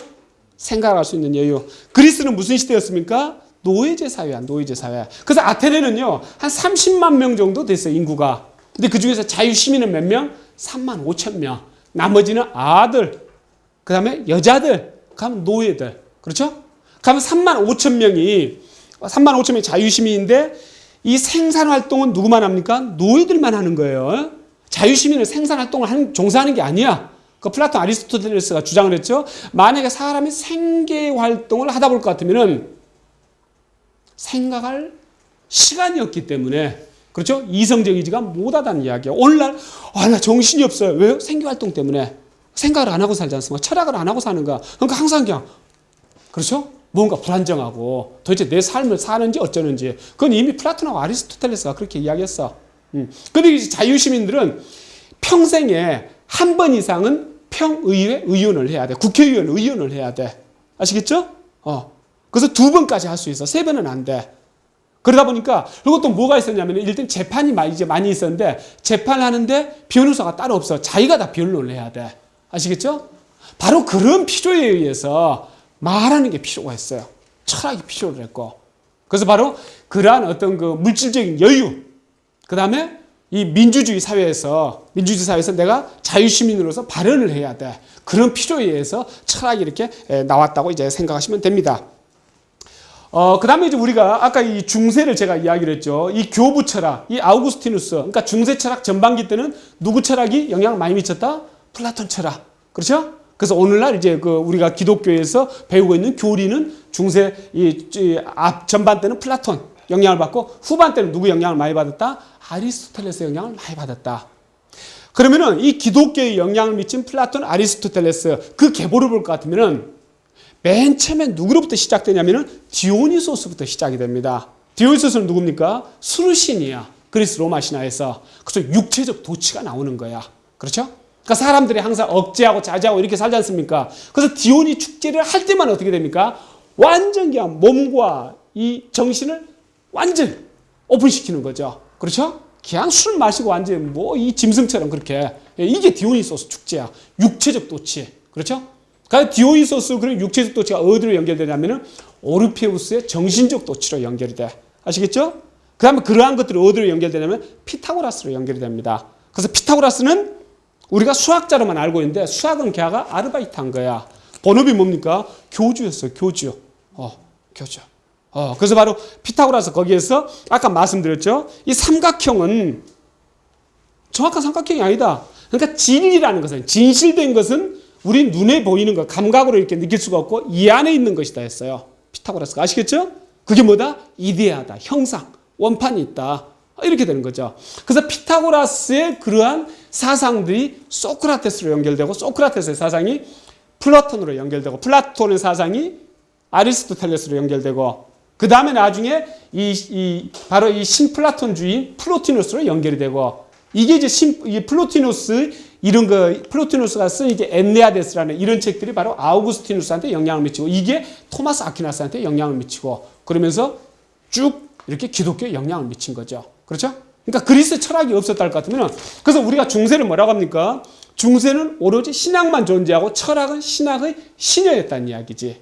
모든 학문이 신학, 오로지 신을 찬양하기 위해서 존재하는 시대가 중세 시대였다는 이야기죠. 그렇죠? 그래서 바로 이때 플라톤하고 아리스토텔레스 철학이 그렇게 크게 기여를 했다. 이제 이렇게 이제 보시면 되겠어요.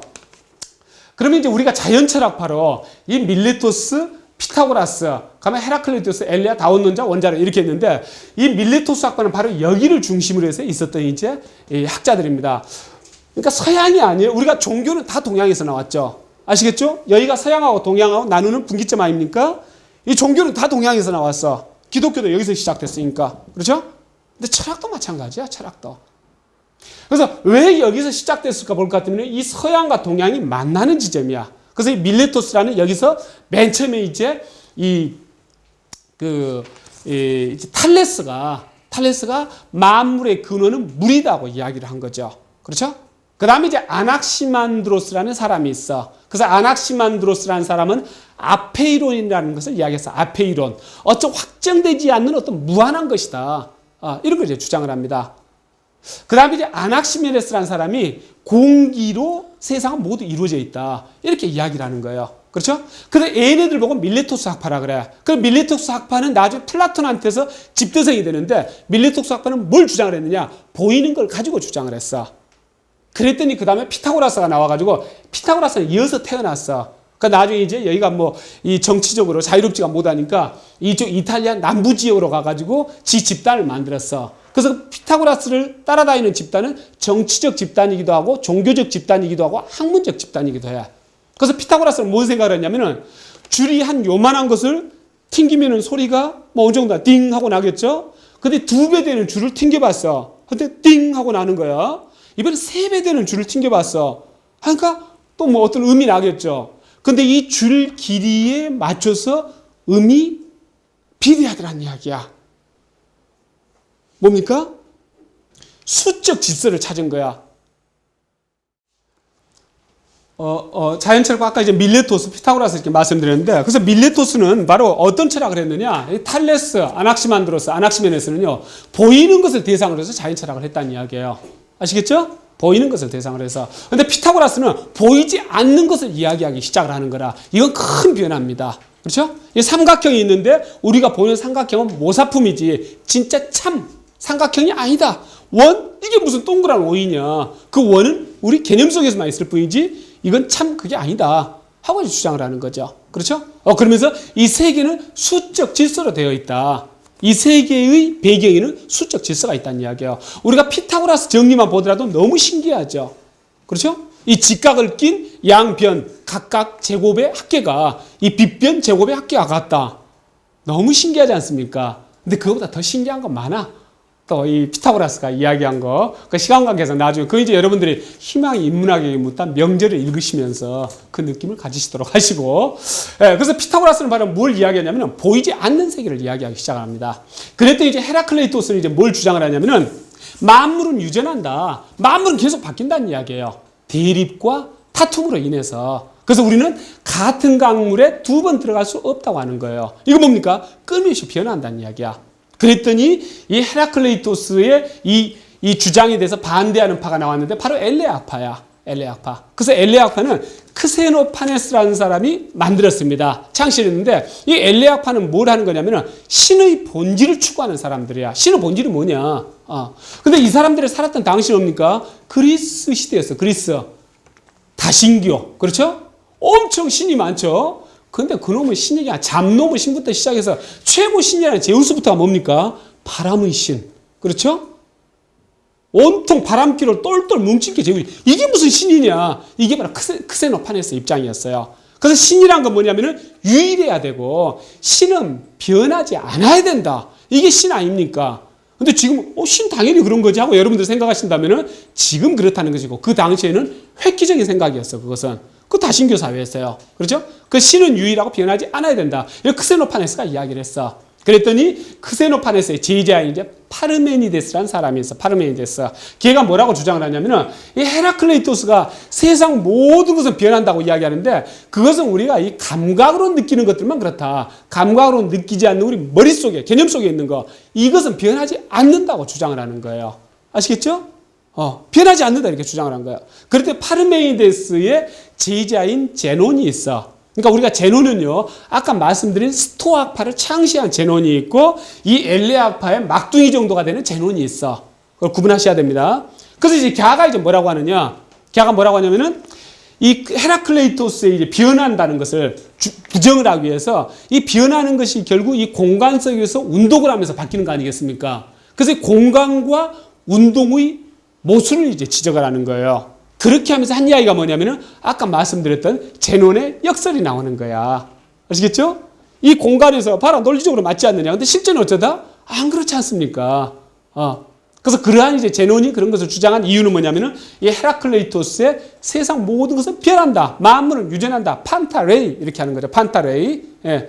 이것을 부정하기 위해서 한 거죠. 그래서 다시 한번 정리해보면은 밀레토스는 눈에 보이는 걸 가지고 철학을 했어요. 이 자연 철학자들이야.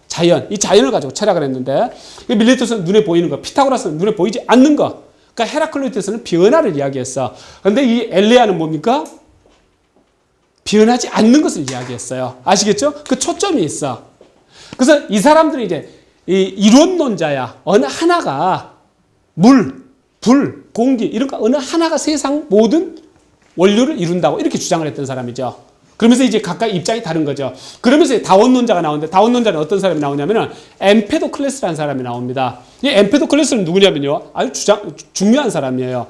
엠페도클레스는 이 세상은 그렇게 하나로 이루어진 게 아니라 물, 불, 흙, 공기 4개로 이루어져 있다. 여기서 사원소설이 나옵니다. 아마 사원소설 조금은 기억이 나실 거예요. 근데 사원소설은 언제까지 가냐면요. 이 근대 이제 화학이 발전하면서 돌턴이 1766년에 태어났어요. 그러니까 1800년 되어서 또는 1800년대에 비로소 근대, 예를 들면 원소라든지 이런 것들이 나옵니다. 그러니까 이때까지 1800년 될 때까지 이 세상 사람들은요, 이 사원소론이 정통이었습니다. 이 세상은 물, 흙, 공기 네 가지로 이루어져 있다. 그걸 누가 주장을 했다? 바로 다원론자 중에 하나인 엠페도클레스가 주장을 했다. 그리고 그 사원소설을 플라톤, 아리스토텔레스가 그대로 가져가는 거죠. 그래서 이제 그 사원소설을 그렇게 주장을 하고, 그 다음에 이 엠페도클레스는 또 뭘 주장을 했냐면 동굴론을 주장을 합니다. 플라톤에 가면 이제 동굴론이 나와요. 그 아주 유명한 비유야. 그러니까 플라톤 고유 것이 아니라는 이야기야. 아시겠죠? 그리고 이제 엠페도클레스는 나중에 죽을 때 어디서 죽냐면은 시칠리아 섬 에트나 화산에 뛰어들어서 죽어. 미쳤냐? 미치진 않았고 본인이 신이라고 생각했어. 그래서 한번 보여주마. 신이 어떤 것이라는 것을. 죽어버렸어. 근데 철학사를 보다 보면은 이런 인물들이 또 나와요. 이 박물지, 로마 시대 때 박물지를 쓴 플리니우스라는 인물이 있어. 그 사람도 그때 뭐가 있었냐면은 이 로마의 이제 큰 화산 폭발, 폼페이 거기 화산 대폭발이 있었어. 그걸 자기가 직접 두 눈으로 가서 봤어야 됐어. 그걸 거기 가서 죽었어. 그렇죠? 근데 근대 들어서 또 이런 인물들이 있어. 그러니까 몰입하는 사람들은 좀 희한하게 이렇게 삶을 맞춰도 멋지게 맞추는 것 같아요. 그렇게 됩니다. 그 다음에 또 이제 아낙사고라는 사람이 있어. 아낙사고라는 사람은 아낙사고라스라는 사람은 뭐냐면은 그 어떤 무수한 씨앗들로 해서 이 세상은 만들어진 거다. 그러니까 어느 하나로 만들어진 게 아니라 무수한 씨앗들로 만들어진 것이고, 그 다음에 그것은 바로 이성으로부터 시작된다. 뭐 이런 주장을 했어요. 이런 주장을 하고, 그 다음에 아낙사고라스는 또 뭐도 주장을 했냐면은 저 하늘에 떠 있는 별, 태양은 흙이나 돌로 만들어졌고 그게 지금 타고 있는 것이라고 주장을 했어. 대단한 주장이죠. 그렇죠? 그걸 주장을 했던 인물이야. 그래서 이 밀레토스부터 시작돼서 이 다원론자까지 이게 진행됐던 자연과학은 어디에서 집대성이 되냐면은 바로 원자론자에서 집행이 됩니다. 원자론자였어요. 그래서 원자론을 처음으로 주장했던 인물은 데모크리투스가 아니고 레우키포스라는 사람입니다. 레우키포스. 그 사람이 원자론을 주장한 거야. 그래서 이 세상 모든 존재는 원자로 이루어져 있다. 그래서 그 원자는 끊임없이 운동을 하고 있다. 그러니까 우리 몸도 원자로 이루어져 있다는 이야기야. 이게 막, 그러니까 빈 공간이 있어서 움직인다는 이야기야. 그렇죠? 대단한 거죠. 그래서 그걸 그대로 이제 물려받은 사람이 누굽니까? 데모크리투스예요. 근데 이 사람들은 이 물질만 원자로 이루어진 게 아니라 우리의 정신도 원자로 이루어져 있다고 생각한 사람이에요. 그래서 우리가 이 사물을 본다고 할 때 이 사물에서는 뭐가 나오냐면은 에이돌라라는 게 나온다는 이야기야. 그리고 내 눈에서는 원자가 지금 나가고 있어. 이 보는 것 자체가. 그러면서 여기에 이제 공기가 있어. 공기가 매개를 해. 그러면서 이 사물을 정확히 보는 것을 이 공기가 방해를 한다. 뭐 이런 이야기도 했어요. 그렇죠? 그래서 이 밀레토스부터 시작됐던 이 자연과학은요, 이 데모크리투스의 고대 유물론으로 집대성이 되는 겁니다. 아시겠죠? 그래서 이 고대 유물론은 언제까지, 이 원자론은 언제까지 이제 이대로 이 사람들이 이제 이걸 그대로 진리로 믿는다고요? 1800년대까지. 아시겠죠? 그렇게 진행이 됩니다. 그 다음에 이제 소피스트가 나오는데, 이 소피스트들은 아까 이 페르시아 전쟁에서 이쪽이 이겼지 않습니까? 그리고 이제 이 아테네가 그 폴리스의 중심이 돼가지고 이 델로스 동맹을 만들어가지고 앞으로 페르시아가 또 쳐들어올지는 모르니까 우리가 돈을 모아가지고 군함도 만들고 뭐 칼도 만들고 총도 만들고 대포도 만들자. 이렇게 하면 돈을 기금으로 모아놓은 거예요. 그렇게 되니까 어떻게 됩니까? 여기가 하나 중심지로 되면서 번영이 되는 거예요. 르네상스가 어디에서 시작됐습니까? 피렌체에서 시작됐어요. 피렌체는 뭐 하는 곳이었느냐? 교황의 예를 들면 11조 뭐 들어오는 자금들 있지 않습니까? 그 자금을 어디에서 관리했냐면 피렌체에서 관리를 했어. 그러니까 돈이 있는 곳에서 문화가 시작되는 거야. 아시겠죠? 그래서 그게 나중에 로마로 갔다가 나중에 어디로 가냐면 베네치아로 가죠. 무르도시 베니스. 그렇죠? 르네상스 중심지가 이렇게 이동을 합니다. 근데 마찬가지로 이 아테네가 바로 델로스 동맹의 돈을, 기금을 관리하는 곳이야. 그러다 보니까 일로 사람들은 몰려들기 시작해. 다른 데서 먹고 살기 위해서. 장사꾼들도 몰려들고 또 어떤 애들은 몰려드냐면은 지식은 가지고 있는데 먹고 살기 힘든 애들이 일로 오는 거예요. 그렇죠? 근데 마침 이제 아테네는 이 물질적으로 여유가 있다 보니까 사람들이 이제 교양도 좀 갖추고 싶고 품위도 갖추고 싶고, 그렇죠? 뭔가 인문학을 하고 싶어. 그래서 이 수요를 충족시켜주는 애들이 누구냐면은 이 밖에서 흘러들어온 지식인들. 걔네들은 누구다? 소피스트들이다. 소피스트들. 그렇죠? 그래서 소피스트들이 그런 교양과 품위를 처음에는 책임을 졌지. 돈을 받으면서. 그러니까 그 전까지는 어떻게 됩니까? 지식이라는 것은 많이 배운 사람이 덜 배운 사람한테 나눠주는 것이지 돈 받고 파는 게 아니었어. 이 동양에서 최초 소피스트는 누구였다? 공자였다. 에? 그러니까 맨 처음에 돈 받고 지식을 판 사람이 누구야? 동양에서는 공자였다는 이야기예요. 그 유라는 것은 제가 설명을 했죠. 유라는 게 어떻게 나오게 됐는지. 그렇죠? 나중에 동양 철학할 때 또 한 번 더 해. 그러니까 염려는 별로 하지 마시고. 그래서 소피스트 애들이 와서 가르치는데, 처음에는 이제 그런 것들을 가르치다가 결국 나중에 시간이 지나면서 어떻게 되냐면은 어떤 그 교묘한 이렇게 언변으로 해가지고 상대방을 설득시키는 설득의 기술이라든지, 그렇죠? 아니면 여기 또 이미지 메이킹 가르치는 데인데, 사실은 안 그렇지만 밖으로는 그럴듯해 보이는 거라든지, 무슨 이런 것들을 이제 가르친 거예요, 소피스트 애들이. 그렇죠? 그러면서 이 소피스트에서 나온 인물이 누구냐면은 소크라테스인 거예요. 소피스트한테 배운 거야. 처음에는. 그래서 바로 이 소피스트들이 바로 그런 일들을 이제 했던 겁니다. 그러면서 이 항상 역사라는 것은요, 이 정통이 누구냐? 정통 입장에서 다른 것들을 보는 거예요. 그렇죠? 그러니까 정통이 누굽니까? 서양 철학에 있어서 플라톤, 아리스토텔레스 아닙니까? 그러니까 그쪽 입장에서 보면 이놈들은 나쁜 놈들이야.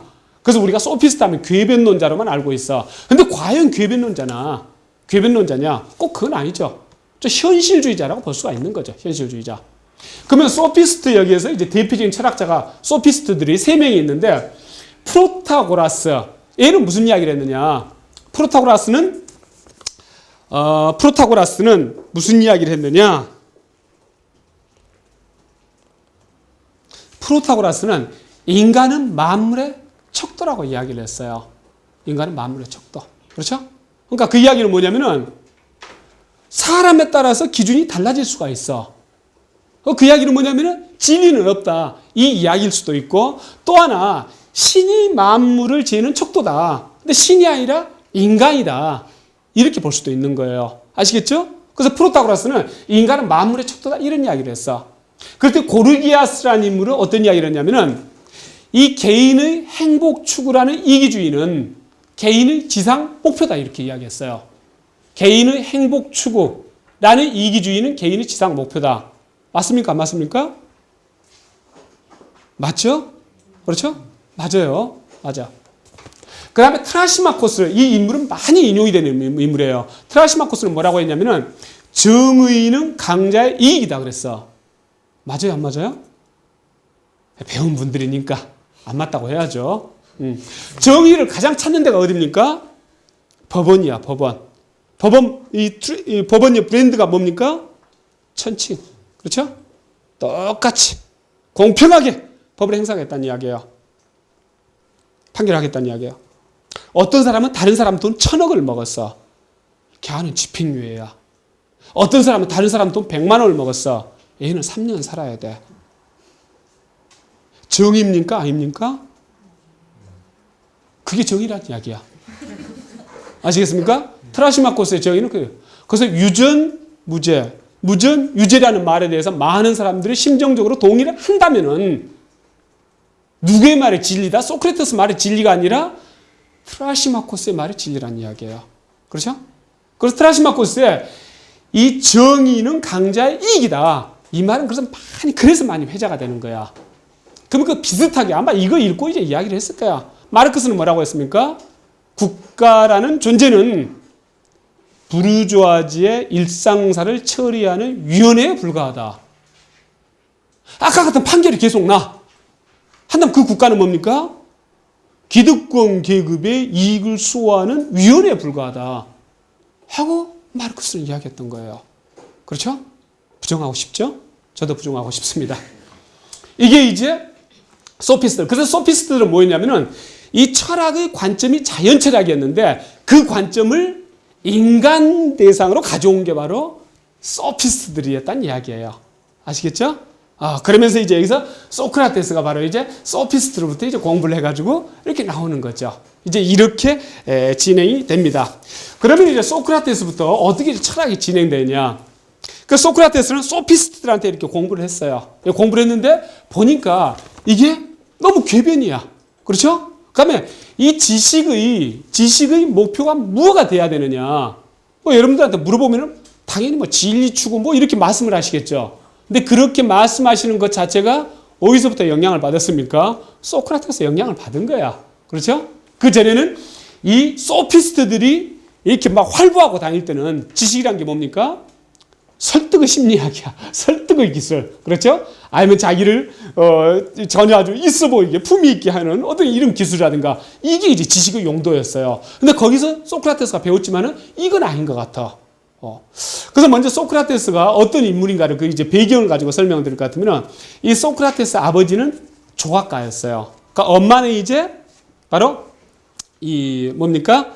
이제 아이를 산파였어. 산파. 아이를 낳는 것을 도와주는 이제 그런 역할을 했어. 근데 소크라테스가 어느 날 자기가 이제 이 델포이 신전이 이제 아주 영험해. 그 델포이 신전을 찾아가서 한번 신탁을 받아봤어. 그때 델포이 신전에서 뭐라고 이야기가 나오냐면은 이 세상에서 가장 현명한 자다 하는 신탁을 받은 거예요. 근데 델포이 신전 입구에 뭐라고 쓰여져 있습니까? 어떤 사람들은 소크라테스가 그 말을 했다고 하는데 소크라테스가 그 말을 한 게 아니라 델포이 신전 입구에 너 자신을 알라고 써져 있어요. 그렇죠? 그럼 소크라테스가 이 델포이 신전 입구에 너 자신을 알라 쓰여져 있고 들어가 보니까 내가 제일 현명한 사람이라 그래. 근데 자기는 아는 게 별로 없어. 그렇죠? 그래서 내가 제일 현명한 사람이고 그 다음 너 자신을 알라. 이 두 개를 가지고 고민을 한 거예요. 고민을 한 결과 어떤 결과를 했냐면은 내가 알고 있는 것이 전혀 없다는 것을 내가 인정을 한 거예요.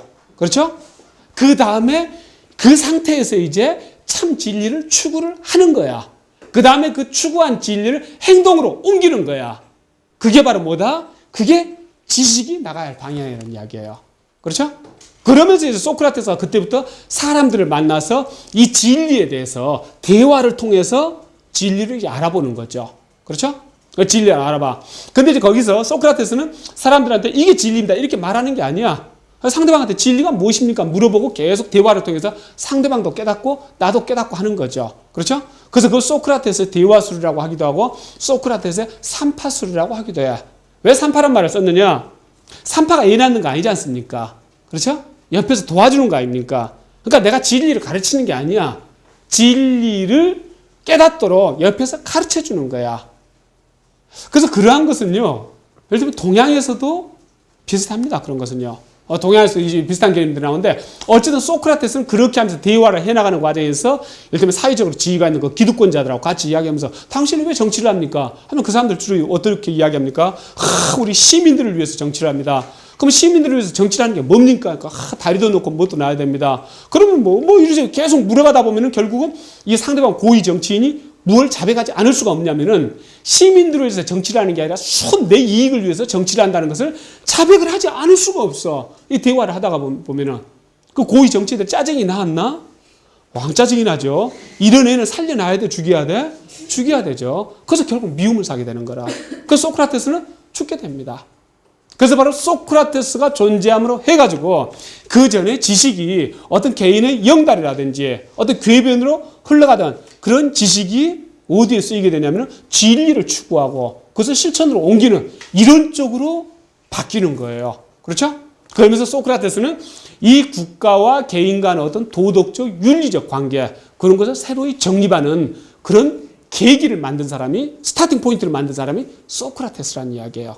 그러면서 이 선한 행동을 해라. 법과 질서를 지켜라. 그 다음에 이 국가의 이익이 개인보다 우선한다. 이런 이야기들을 했던 사람입니다. 아시겠죠? 그러면서 이제 이 소크라테스 제자가 누굽니까? 이 플라톤 아닙니까? 그래서 플라톤으로 이제 연결됩니다. 그래서 플라톤은요, 먼저 그 태생 배경을 이제 말씀드리면은 플라톤은 아까 본 대로 말씀드린 대로 이 아테네를 중심으로 한 델로스 동맹하고 이 스파르타를 중심으로 한 펠레폰네소스 동맹하고 BC 431년부터 BC 404년까지 27년간이나 전쟁을 해요. 근데 몇 년도에 태어났냐면 BC 429년에 태어났어. 전쟁이 시작된 지 2년 뒤에 태어났어. 그러니까 25년간 전쟁통에서 살았던 사람이야. 그리고 플라톤의 집안은요, 완전 귀족 집안이었어요. 그 나중에 이제 그 30인 참주 정치가 전쟁이 끝나고 난 다음에 진행되는데 그 30인 참주 중에 한 명이 또 자기 아저씨도 들어가 있어. 그 정도로 이제 있는 집안이에요. 아무튼 이제 그렇게 해서 이제 소크라테스 밑에서 이렇게 공부를 하고 있었는데, 그래서 플라톤의 사상에는요, 플라톤의 철학을 보다 보면은 자기가 그 전쟁통에서 젊은 날을 어릴 때부터 젊은 날을 다 보냈던 그런 울분들이 담겨져 있어요. 울분들이. 그래서 결국 이 플라톤이 스파르타한테 아테네가 졌어. 그러니까 플라톤한테 제일 그 큰 영향을 끼친 두 개의 사건이라고 할 것 같으면 그건 뭐냐면은 아테네가 스파르타한테 졌어. 또 하나는 뭐냐면은 자기의 스승인 소크라테스가 독배를 받아서 죽었어. 이 두 가지가 제일 크게 이제 미친 사건이야. 그래서 플라톤은 그러면 아테네가 민주주의를 잘한 국가라고 하는데 그러면 민주주의가 자기 스승도 죽였고 결국 패배를 했어. 그런 놈의 민주주의는 또 어디에 소용이 있느냐. 이런 회의가 들 수밖에 없는 거거든요. 그렇죠? 그 다음에 이제 오랫동안 전쟁을 해서 전쟁에서 패했어. 그러면 플라톤은 자연스럽게 어떤 생각을 하게 되냐면은 어떻게 하면 전쟁에서 안 패할 수가 있을까? 그렇죠? 그건 뭡니까? 병영국가로 만들어버리는 거야. 이 국가 전체를. 완전 군대처럼 만들어버려. 막 태어났을 때부터 야 아이들 남자 여자에 짜박짜박 걷기 시작하면 그때부터 옷 홀랑 벗겨가지고 그때부터 군사훈련 시키는 거야. 그렇죠? 그래서 한 20살 되면 그때부터 그냥 전쟁 나가서 싸우게 하고 나중에 죽을 때까지 병영체제로 돌리는 거예요. 이렇게 하면 강력한 국가가 되겠죠. 그렇죠? 두 번째는 또 뭡니까? 전쟁통이니까 많은 사람들이 굶었을 거 아닙니까? 그럼 어떻게 하면 안 굶을 수가 있을까? 대체적으로 그렇다 그래요.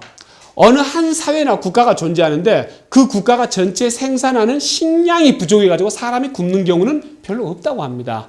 왜냐? 거기에 맞춰서 이 사람 그러니까 그 땅에서 산출을 낼 수 있는 그 곡식량에 따라서 사람들은 인구는 늘어나게 돼 있으니까요. 그렇죠? 그건 당연한 이야기겠죠. 근데 왜 굶는 사람들이 생기느냐? 어느 한쪽이 너무 많이 가져가는 거라. 아시겠죠? 그럼 플라톤이 생각할 때 이 굶는 사람이 한 명도 없으면 좋겠어. 어떻게 하면 됩니까? 공산주의로 가는 거야. 공산주의. 그러면 다 같이 굶어 죽거나 다 같이 안 굶어 죽어. 아시겠죠? 그래서 뒤에서 이제 설명드리겠지만은 이 플라톤의 이상 국가는 뭡니까? 플라톤이 국가론에서 쓰는 그 국가 모습은요. 병영국가 플러스 완전 공산국가. 그런 모습들을 이제 그리는 거죠. 그렇죠? 바로 이제 그렇게 됩니다. 그래서 플라톤의 이제 철학들에 대해서 이제 제가 말씀을 드리면은 플라톤은 첫 번째 동굴론을 이야기를 할 수가 있습니다. 플라톤 동굴론은요, 이제 이런 모습입니다. 이 사람들이 태어날 때부터 이 동굴 속에서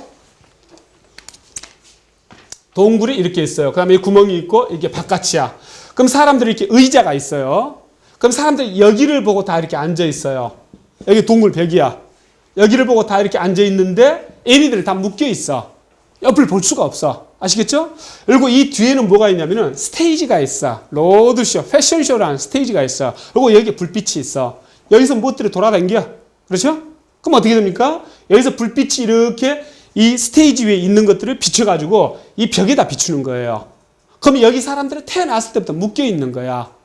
그러니까 태어났을 때부터 바로 벽에 비치는 그림자만 보고 이제 지금까지 살아온 거예요. 그럼 이 사람들은 뭡니까? 이 그림자가 실제라고 생각을 해. 실제라고. 근데 어느 날 이 중에서 한 애가 밧줄을 풀고 여기서 벗어났어. 그 뒤를 보니까 이 실물은 뒤에 있는 거라요. 그 불빛에 비춰가고 이렇게 하는 거야. 아, 지금까지 받은 게 다 가짜구나. 그렇죠? 여기에 동그라미가 있는 거야, 원이. 원의 원형이 있어. 여기에 삼각의 원형이 있어. 우리가 알고 있는 제가 지금 그린 삼각은 어떻습니까? 모사품이라는 이야기야. 아시겠죠? 동그라미, 모사품이라는 이야기야. 이 신동기, 이걸 보고 여러분들은 신동기라 그래. 10년 전에 제 사진을 보면서 신동기라고 해. 또 다음 주에 제가 이제 목양 이 좀 성형 좀 해가지고 멋지게 이렇게 하고 왔어. 쌍꺼풀하고. 그것도 신동기라 그래. 왜? 신동기의 원판이 여기 있다는 이야기야. 그렇죠? 이건 뭡니까? 모사품이야. 여러분들도 일주일 때 또 바뀌어. 엄청나게 많은 세포가 막 죽어가고 있어. 중력이 작용하고. 그렇죠? 원판은 여기 있다는 이야기야. 아시겠습니까? 이게 뭐다? 이게 이데아라는 이야기야. 이게 이데아. 그래서 우리가 실제 지금 생활 현실에서 만나는 건 뭐다? 현상, 어피어런스다. 응? 모사품이야. 실제는 뭐다? 이데아. 이데아. 아시겠죠? 그러니까 이데아는 어디에 있다? 우리 개념 속에 있는 거야. 그러니까 여러분들 원판도 다 어디 있냐면은 이 개념 속에 있어. 다음 주에 머리를 이 가운데로 가르마를 타고 오셨어. 우리 임 선생님께서. 그래도 저는 임 선생님이라 그래. 왜? 원판이 있으니까. 제 머릿속에. 이게 이데아예요. 아시겠죠? 그리고 얘가 이제 밖으로 이렇게 나가봤어. 나가봤더니 태양이 있어. 태양이 있으니까 모든 걸 볼 수가 있어. 이건 이데아 중에 이데아인 거야. 아시겠죠? 그래서 이걸 무슨 이데아라고 하냐면은 이 태양 선 아닙니까? 선의 이데아라고 하는 거예요. 그렇죠? 그 나중에 선의 이데아가 무슨 개념으로 간다? 신의 개념을 설명할 때 쓰인다. 아시겠죠? 이게 바로 그래서 이데아를 또 우리나라 말로는 뭐라고 하냐면 형상이라고 합니다. 그래서 이게 이 형상, 이데아라는 개념이 플라톤 철학의 제일 핵심이야. 그럼 이건 결국 어디서 또 가지고 왔습니까? 아까 피타고라스한테서 빌려온 거야. 아시겠죠? 그러면 이 동불론이라는 이러한 개념 자체는 아까 말씀드렸던 다원론자인 엠페도클레스가 먼저 이야기했던 것이야. 엠페도클레스가 뭐 했다고 했습니까? 죽을 때 시칠리아 에트나 와서 뛰어들어갖고 죽은 애야. 근데 거기서 이렇게 다 배워온 거야. 그렇죠? 그래서 우리가 이 화이트헤드라는 그 서양 철학자는요, 이 서양 철학, 플라톤 이후 서양 철학은 플라톤 철학의 각주에 불과하다고 평가를 합니다. 그 정도로 플라톤 철학은 대단한 거죠. 그렇죠? 근데 그런 대단한 플라톤이지만은 그 플라톤 철학 내용들은 또 피타고라스에서 갖고 오고 엠페도클레스에서 갖고 오고 또 이런 모습들입니다. 아시겠죠? 그래서 우리도 자신감 가져야 돼. 뽕 따가지고 거기서부터 시작하면 되잖아요. 그게 바로 뭡니까? 우리가 인문학 15개 테마를 쭉 공부하면서 어깨 위에서 시작하라는 거야. 그렇죠? 이게 다 대위 있는데 왜 우리는 어깨 위에서 시작 않고 바닥에서 사실 올라가고 생각도 안 하죠? 인문학에서는. 그런 엉터리라는 이야기죠. 그렇죠? 바로 이제 그렇게 됩니다. 그 다음에 이제 플라톤의 이제 인식론 부분을 이제 말씀드리면은, 플라톤은요, 4단계로 이제 인식론을 나누어서 이야기하고 있습니다. 이 동건이하고 병은이가 만났어. 근데 둘이 여자친구가 없어. 근데 동건이가 이번에 여자친구가 하나 생겼어. 그러니까 딱 사진을 갖고 왔어. 병은이한테 보여줬어. 야, 이쁘냐? 그러니까 병은이 이렇게 보니까 너무 이쁜 거야. 야, 너 언제부터 만나는 거야? 그래서 내 지난주 소개받았지. 뭐 이번 주 또 내 데이트할 거야. 그래서 야, 이번 주 내가 가가지고 끝내주는 좋은 레스토랑 가가지고 음식을 한번 쏠 테니까 너 네 여자친구한테 이야기해서 나 좀 소개 좀 시켜주라. 새끼 좀 쳐라. 이렇게 했어요. 그렇죠? 그 사진을 이렇게 보여줬어. 그 다음 주에 가서 만났어. 그 태희를 만났는데 병원이가 아무 말이 없어. 왜 그랬을까요? 뽀샵이 너무 심했어. 포샵이. 그렇죠? 그 나중에 밥값도 안 내고 왔어. 배신당했으니까 자기는 말이 안 되지 않습니까? 그 동거인도 기분 나빴어. 아이, 저렇게 예쁜데 여자친구 보고 이놈이 밥값도 안 내고, 그 나중에 다투는 거죠. 왜 밥값도 안 내냐니까, 야, 이게 말이 되냐. 그 뽀샵, 완전히 이놈 진짜 뽀샵 기술 때문에 사람 죽게 생겼어 하면서. 그 동거인도 성질나고 병원이도 성질을 한 거죠. 그 동거인가 생각을 해봤어. 그러면은 뭐가 이쁜 거야? 그렇죠? 아니, 뭐 저 정도면 이쁘고 이제 자기 기준이 있을 거 아닙니까? 자기 나름대로 생각이 있을 거 아닙니까? 이거 생각을 해본 거야. 그러다 TV를 딱 틀어보니까 탤런트 김태희가 나와. 진짜 이쁜 거야. 그렇죠? 근데 자기만 이쁘다고 보는 게 아니라 같이 보는 가족들도, 야, 김태희 쟤는 얼굴이 어디 한 군데 죽은 데가 없냐 하면서 다 이쁘다고 한 거야. 뭔가 미에 대한 보편적인 뭐가 있는 것 같아. 그렇죠? 근데 김태희가 왜 이쁘냐? 그 설명하기는 딱히 어려워. 그렇죠? 이 사진, 이게 뭐냐면요, 추측을 하는 겁니다. 실물을 본 게 아니지 않습니까? 실물을 보면서 우리는요, 확신을 합니다. 이게 신념 단계라고 합니다. 그렇죠? 그 다음에 이 생각을 해본다고. 그럼 미가 뭐가 미라는 이야기. 나름대로 생각을 해봐. 이걸 뭐라고 하냐면은 깨달을 오자 써가지고 오성이라고 합니다. 오성. 아시겠죠? 그럼 미에 대한 보편적인 어떤 개념이 있는 거 아닌가. 그렇죠? 이데아, 형상. 이걸 보고 뭐라고 하냐면은 지성이라고 합니다.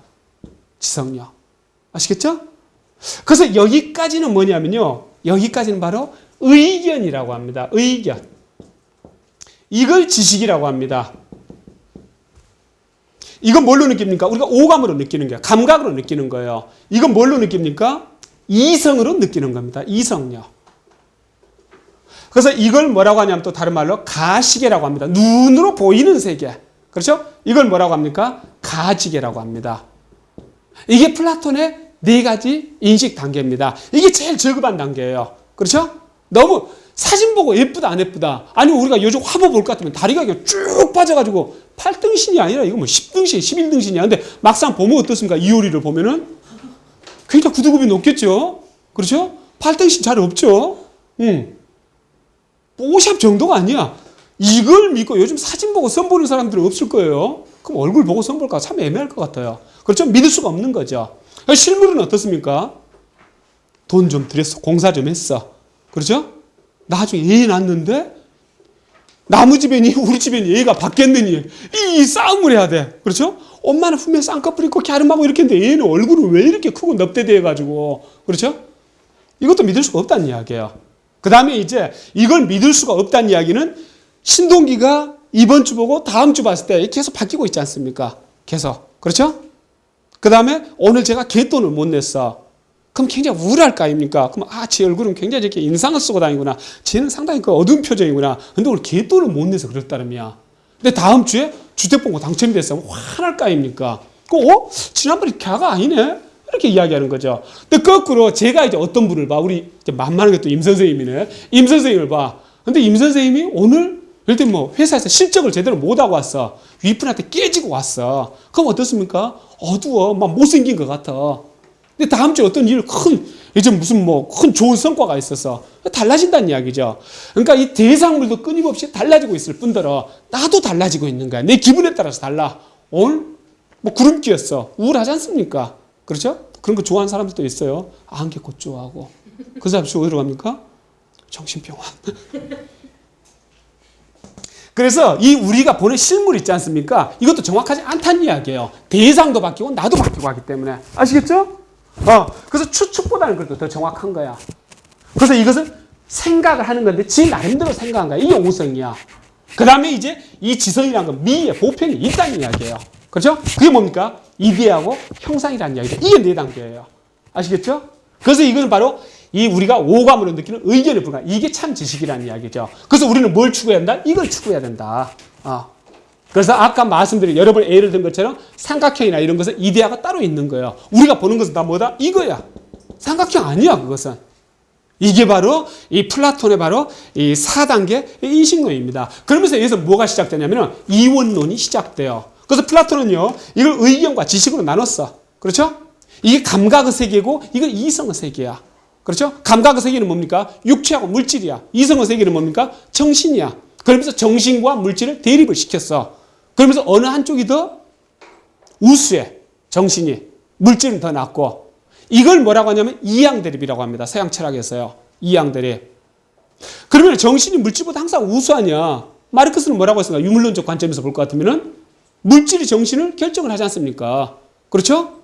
경제관계. 경제가 그 사회의 법체계라든지 개념, 이념이라든지 이런 걸 결정하는 거 아니겠습니까? 그렇죠? 아니면 또 남자, 여자 비교를 해. 대비를 시켜. 그 남자는 더 우수해. 최근까지 그래 왔지 않습니까? 서양, 동양 또 비교를 해. 서양은 더 우수해. 항상 두 개를 비교하는 거. 이게 누구로부터 시작됐다? 플라톤으로부터 시작됐다. 이게 이원론이에요. 그렇죠? 근데 그걸 누가 이제 깼다? 데리다가 깼다. 남자, 여자 비교를 해가지고 남자가 더 우수하다. 이렇게 했는데 이 남자, 여자 사이에 중성도 있고 많이 있을 수가 있다는 이야기예요. 그렇죠? 아니면 서양, 동양 이렇게 비교해서 또 이렇게 우아래를 비교하는데 서양이 동양보다 반드시 우수하다. 근거가 있습니까? 없다는 이야기예요. 요즘 판검사 누가 더 많이 임용이 됩니까? 여성이 더 많이 임용되고 있어. 남성이 더 우수한 근거 없어. 그래서 우리가 이 두 개를 꼭 흑백처럼 이렇게 대립시키는데 이 중간에 엄청나게 많은 존재들이 있다는 이야기예요. 그래서 이 두 개로 이렇게 대립시키는 것도 굉장히 엉터리일 뿐더러 이걸 상하로 동서양 이렇게 하듯이 그러니까 오리엔탈 할 것 같으면 뭡니까? 후진 것들 이런 개념들이 있다는 이야기죠. 그런 선입견이 서양에서는요. 그렇죠? 근데 요즘 그렇습니까? 안 그렇지 않습니까? 그래서 이 두 개로 대립시키는 거, 또 그걸 우아래로 대립시키는 거, 이것은 말이 안 된다 하고 데리다가 주장을 했어. 그게 뭡니까? 디컨스트럭셔니즘. 그게 뭡니까? 해체주의, 탈구초. 그러면은 플라톤 철학에 의해서 서양 철학이 쭉 지금까지 교통질서 잡았는데 한꺼번에 서양 철학 기반이 다 무너지는 거야. 그 역할을 누가 했다? 그 지적을 데리다가 했다. 그렇죠? 그래서 방금 이것은 이제 현대 철학에서 굉장히 중요하고 나중에 우리가 서양 철학 이제 공부할 때 포스트 모더니즘에서 그걸 다시 한번 이야기를 할 거예요. 그래서 이 이원론 이것은 서양 철학의 기본 틀이야. 근데 이 근거 없는 틀이라는 것을 바로 이제 데리다가 지적을 했다. 이렇게 이제 이야기하면 되겠습니다. 그 다음에 이제 플라톤은요, 인간의 영혼은 순수하고 원래 이데아로 꽉 차 있다고 이렇게 이야기를 합니다. 근데 인간이 육체를 가지고 또 나이를 먹어가면서 그러한 것들이 많이 이제 훼손되고 오염된다고 이렇게 본 거죠. 근데 그러한 관점은 뭐하고 똑같냐면요. 불교에서 우리 모두는 태어날 때부터 뭐가 있다고 합니까? 불성이 있다고 합니다. 불성. 불성이 뭡니까? 부처님 속성을 지니고 계셔. 여기 계신 분들은 다 아주 훌륭한 존재야. 근데 무엇 때문에 그 불성이 지금 밖으로 드러나지 않는다고 합니까? 탐, 진, 치. 탐은 욕심, 진은 어리석음. 지는 화냄, 성내는 거, 열받는 거. 치가 뭡니까? 어리석음. 그래서 삼독이라고 합니다. 삼독. 그래서 탐진치. 그 탐진치가 어떤 거냐면은 오늘 날씨가 흐려. 그 말이 맞을까요? 틀릴까요? 비행기를 타고 제가 LA를 가. 비행기 타고 올라가 봤어. 안 흐려. 그렇죠? 항상 태양은 비추고 있어. 근데 중간에 구름 끼면은 오늘 날씨가 흐려가지고 비행기 안 타본 사람이야. 그렇죠? 그렇다고 해서 안 흐리다고 할 수도 없고. 아시겠죠? 그 구름이 뭐냐? 이게 삼독이야. 불교에서 탐진치. 그렇죠? 그 탐진치 삼독이 가리고 있기 때문에 우리가 원래 가지고 있는 좋은 불성인 이 태양이 가려져 있다는 이야기야. 그럼 어떻게 해야 됩니까? 탐진치를 걷어내야 돼. 그럼 다 누구나 뭐가 된다? 부처님이 된다. 그렇죠? 그게 불교에서 주장하는 거야. 그 나중에 왕양명 철학에서는 뭐라고 하냐면은 양지란 말을 씁니다. 양지. 그 다음 또 주자학에서는 뭐를 씁니까? 사단이란 말을 써. 사단은 뭐냐? 인의애지. 우리가 타고 태어났다는 이야기야. 인의애지를. 아시겠죠? 그 다음에 왕양명에서는 뭘 타고냈다? 양지란 걸 타고 태어났다. 그 양지는 양심 비슷한 말이에요. 그렇죠? 그래서 그 양지가 덮여져 있다는 이야기야. 그 양지에 그 덮여지는 그 끼어있는 때를 띄어내는 거야. 그걸 보고 뭐라고 하냐면은 박낙이라 그래. 박낙. 껍질 박자 떨어질 낙자. 박낙. 이제 그렇게 하면서 우리가 다시 좋은 양지를 가지고 나면은 좋은 사람이 될 수 있다는 이야기예요. 그렇죠? 플라톤도 똑같이 그런 이야기를 했어. 그리고 플라톤이 이제 어떤 예술가를 갖고 있었냐면은 플라톤은 예술을요 굉장히 천시했어요. 예술, 아트를. 그렇죠? 그 다음에 예술가들을 적대시했어요. 쳐 죽일 놈들이야. 왜 그랬을까요? 두 가지가 이유가 있어서. 첫 번째는 뭐냐면은 예술은 플라톤의 인식 4단계에서 어디에 해당이 될까요? 추측이지. 보고 말 것도 없지. 예술이 결국 뭡니까? 연극. 그렇죠? 문학작품, 그림, 조각. 이게 예술 아닙니까? 이게 다 뭡니까? 뽐 따는 거 아닙니까? 모조품 아닙니까? 모조품. 가장 낮은 단계야. 그렇죠? 그래서 진리를 추구하는 데 있어서 가장 형편없는 거야. 이 이유가 있었고 또 하나는 뭐였냐면 뒤에서 말씀드리지만은 플라톤이 인간은요 이성, 용기, 욕망 세 가지로 이루어져 있다고 했어요. 인간의 영혼은 이성, 용기, 욕망. 근데 인간의 영혼 세 가지 요소 중에서 가장 저급한 게 욕망이야. 그렇죠? 근데 예술은 바로 뭐냐?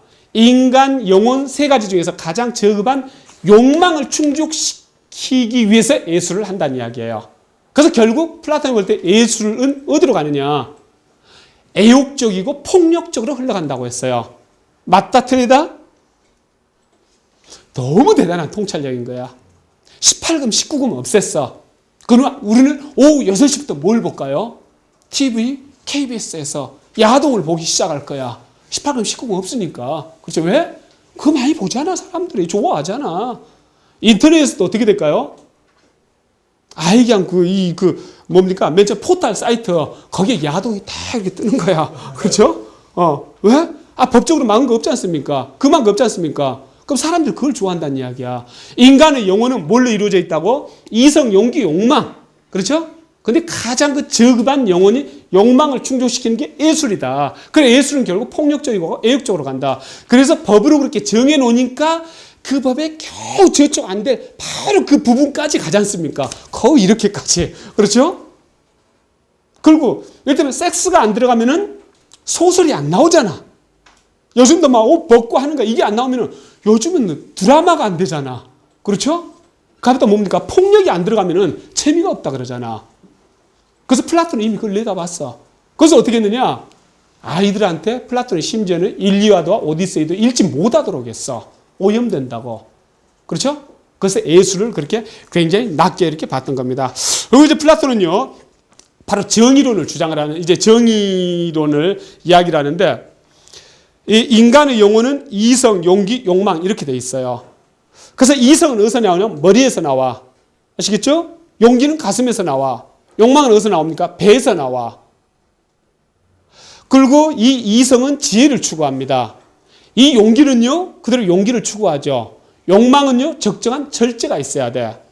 그래서 머리가 지혜를 제대로 만들어내야 되고, 가슴에서 용기가 제대로 나와야 되고, 배가 욕망을 적당히 절제할 때 인간은 온전하게 돌아갈 수가 있어요. 그렇죠? 그게 바로 뭐다? 그게 justice다. justice, 정의다. 우리가 정의하면 보통 평등을 많이 이야기하죠. 그렇게 이야기를 하지 않았어요. 제 역할을 제대로 한 거, 이게 정의란 이야기예요. 그럼 국가는 뭐냐? 국가는 지배자 계급이 있어. 가면 수호자 계급, 병사들이 있어, 병사들. 가면 일반 시민 계급이 있어. 지배자 계급한테 필요한 건 뭐냐? 지혜야. 이 수호자 계급, 병사들이 필요한 건 뭐냐? 지혜가 아니야. 용기.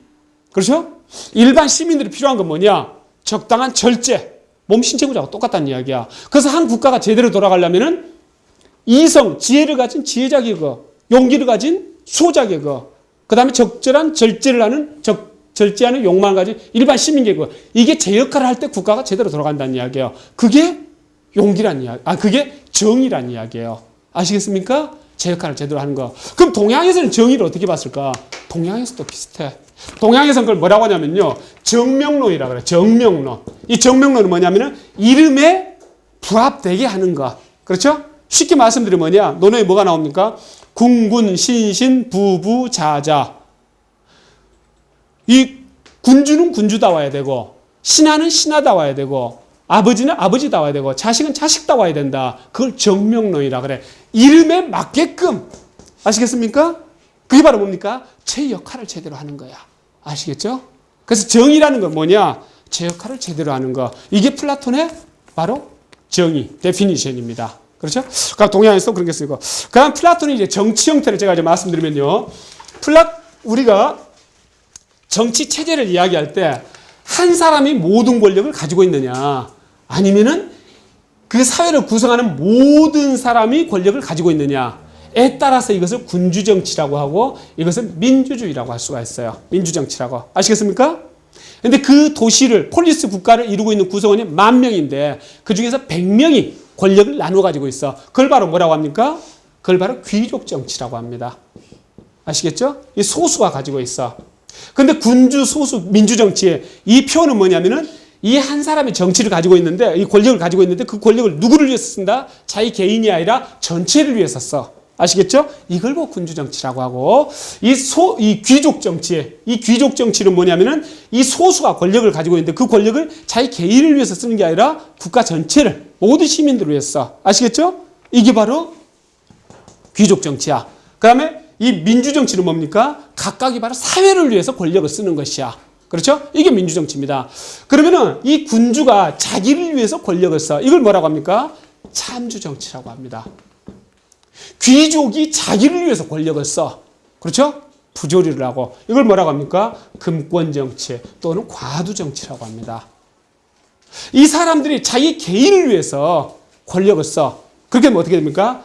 무정부가 되겠죠. 자기 생각이 없어. 그럼 뭐가 됩니까? 우중정치가 되겠죠. 그렇죠? 이렇게 됩니다. 그러면 인간은 완벽하다? 완벽하지 않다? 완벽하지 않다는 이야기예요. 인간이 완벽하다면 한 명한테 맡겨놔도 아무 문제가 없어. 권력을요. 뭐 몇 명의 권력을 나누고 가지고 있느냐? 그건 사실은 그렇게 중요한 일이 아니에요. 인간이 완벽하다면. 그렇죠? 100명한테 맡겨놨어. 죽을 둥 살 둥 일해. 이 10,000명 시민들을 위해서. 그렇죠? 너무 고마운 일이죠. 그게 귀족 정치야. 그래서 영국에서 전쟁 나면 제일 먼저 누가 나갑니까? 귀족들은 나갔어. 최근에도 여러분 잘 아시죠? 그 철없는 그 철부지로 이렇게 우리가 언론에서 접하고 있던 그 왕세자들이 먼저 위험한 데를 나가려고 하잖아요. 그게 뭐다? 노블리스 오블리제. 로마가 왜 그렇게 오랫동안 갔다? 노블리스 오블리제를 했다. 로마는 BC 753년에 이렇게 건국이 됐는데 그러니까 맨 처음에 건국될 때 원로원. 그러니까 원로원이 뭡니까? 원로들, 그 족장들이 모임이죠. 그 족장 100명이서 원로원을 구성을 한 거예요. 근데 500년 뒤에 로마에 그 원로원 그 시작됐던 100개 가문 있지 않습니까? 100개 가문 중에서 몇 개가 없어졌어? 80개 가문이 없어져 버렸어, 아예. 왜? 노블리스 오블리제. 제일 먼저. 왜?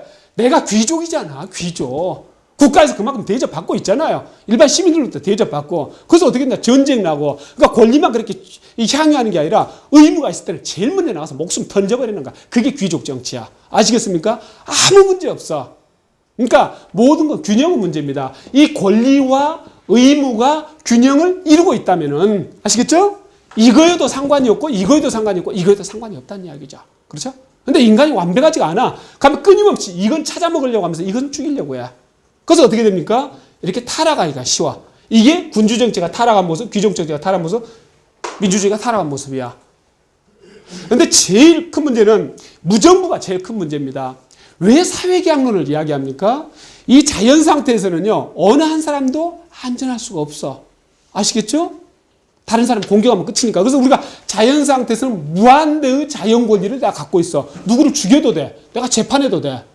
근데 무한대의 자연 권리를 어디다 쓰는 겁니까? 내 생명을 유지하기 위해서, 내 재산을 유지하기 위해서 쓰는 건데, 결과적으로 어느 누구도 생명, 재산을 유지할 수가 없어. 그럼 무한대의 자연 권리는 넌센스야. 의미가 없어. 그래서 어떻게 합니까? 그러면 국가를 만들어가지고 이 자연 상태에서 갖고 있는 권리를 다 반납을 하자. 그 다음에 그 제한된 시민권이라는 권리를 다시 받자. 이게 뭡니까? 이게 사회계약론이야. 그렇죠?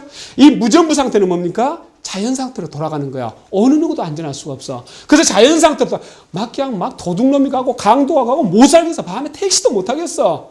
이런 상태랄 것 같으면 모든 이 국민들이 뭘 원합니까? 어떤 독한 놈이 하나 나와가지고 그냥, 그렇죠? 인권 이런 것은 중요하지 않아요. 그때 왜? 생명을 제대로 유지를 못 하겠는데, 밤에 돌아다니를 못 하겠는데, 그때 뭐가 나옵니까? 독재 정권이 등장을 하는 겁니다. 그래서 이 상태로 될 거면 그 다음에 어디로 가냐면 일로 갑니다. 아시겠습니까? 역사가 항상 이렇게 되어 왔습니다. 그래서 이 사람들이 완벽하지 않기 때문에 타락하기가 쉽다는 이야기예요. 그럼 제일 위험한 정치가 뭐냐? 이것일 수 있다는 이야기야. 왜? 이게 제일 문제니까. 그렇죠? 여기서는 어느 참주 한 명이 딱 잡고 있으면은 인권의 문제는 있을지라도 사람들이 오히려 깡패들 다 데려다 그냥 청송 교도소를 보내고 하면은 내 생명 유지는 별 문제가 없을 거 아니야. 그렇죠? 제일 이게 문제라는 이야기야. 이렇게 합니다. 그러면 이제 우리나라 같은 경우는 지금 어디에 제일 가까운 상태일까? 여러분들 어디에 제일 가까울 것 같습니까? 형식적으로는 이거예요. 그렇죠? 근데 저는 여기에 제일 가깝다고 생각해. 왜 그러냐면은 이 언론이라든가 이런 것이 알게 모르게 굉장히 지금 작용을 하면서 우리가 생각할 시간도 없지 않습니까? 그래서 영향받은 대로 그대로 행동을 해. 누가 출마한지 아세요? 동네에서? 모르지 않습니까? 관심도 없지 않습니까? 그렇죠? 그냥 찍어 가서 여기에. 저는 그렇게 이제 생각합니다. 바로 이것이 이제 그 플라톤의 정치 형태고, 그래서 플라톤이라든가 아리스토텔레스는 귀족 정치가 제일 무난하다. 무난할 것 같다. 이렇게 이제 보는 겁니다. 그 다음에 이제 플라톤이 이상국가로 이제 생각했던 것은 아까 말씀드린 대로 병영국가, 그 다음에 바로 그 공산국가, 그게 합해진 거예요. 그래서 플라톤 그 이제 국가론을 볼 것 같으면은 이 공산국가인데 재산만 공유를 하는 게 아니라 처자식도 공유를 해. 내 새끼, 네 새끼가 없어. 내 마누라, 네 마누라가 없고, 좀 표현이 좀 그러죠? 아무튼 이게 없는 거야. 다 공유야, 공유. 그렇죠? 그래서 내가 이제 부부 생활을 했는데 그때로부터 7개월 사이부터 10개월 사이에 낳은 애들은 다 내 아들이야. 내 자식이야. 그렇죠? 그러면 이 아이들도 다 아빠들이야. 어떻게 그건 다 기록했는가 모르겠어. 이렇게 됩니다. 그리고 여자들은 20대부터 40세 사이에서만 생산할 수가 있어. 남자들은 25세부터 55세까지만 생산할 수가 있어. 55세 넘어서 아이를 갖는다. 애가 비리비리해. 그래서 어떻게 된다? 그네들은 나자마자 죽여버려. 그렇죠? 이게 플라톤의 국가론에서 그리고 있는 국가 모습이에요. 왜 그랬을까요? 플라톤 25살 때가 전쟁통에 살았어. 좋은 꼴을 본 적이 없어. 그 옛날 이렇게 아테네가 굉장했다더라. 듣기만 했어. 그렇죠? 그래서 거기에 대한 일단 울분이 국가론이라는 책이 그대로 등장을 하고, 그 다음에 그러한 공상 개념이 토마스 모의 유토피아로, 그렇죠? 이어지고, 또 그런 것들이 어디로 이어져? 소련으로 이어지고, 중국으로 이어지고, 북한으로 이어지고, 그렇죠? 바로 이제 공상, 그런 개념들이 그렇게 이어진다고 생각하시면 되겠고, 그러면 그러한 이제 국가 개념은 어디서 갖고 왔느냐? 스파르타를 설계한 사람이 리쿠르고스라는 사람이에요. 그 사람이 스파르타를 그렇게 설계를 했어. 그래서 저는 이제 동양과 서양의 철학을 비교할 때 이 서양의 리쿠르고스라는 인물을 이야기를 많이 해요. 우리가 중국에 있어서 중국 문화를 처음으로 설계한 사람이 주공단이야. 지난번에 말씀드렸죠? 그래서 공자가 술, 이, 부자, 말하되 새로 만들지는 않겠다. 주공단의 주장을 내가 그대로 그 좋은 주장들을 사람들한테 말하되 내가 새로 만들지를 않는다. 복고주의야, 복고주의. 서양에서는 플라톤이 만들었다고 하는데 이 플라톤의 이상국가라든가 이런 개념들은 바로 아까 리쿠르고스에 거기서 가져온 부분이 많은 거예요. 그렇죠? 그렇게 되고, 그 다음에 이제 그 아리스토텔레스는 이제 어떻게 되냐. 아리스토텔레스는 아까 말씀드린 대로 이쪽 마케도니아 변방 출신이에요. 변방 출신. 그래서 18살 때 아테네로 와가지고 이 플라톤 밑에서 이제 공부를 합니다. 공부를 하고 나중에 이제 플라톤이 죽으면서 그 플라톤 아카데미아 그것을 저한테 줄 줄 알았는데 안 줬어. 그래서 열 받아 안 받아? 그 열 받죠.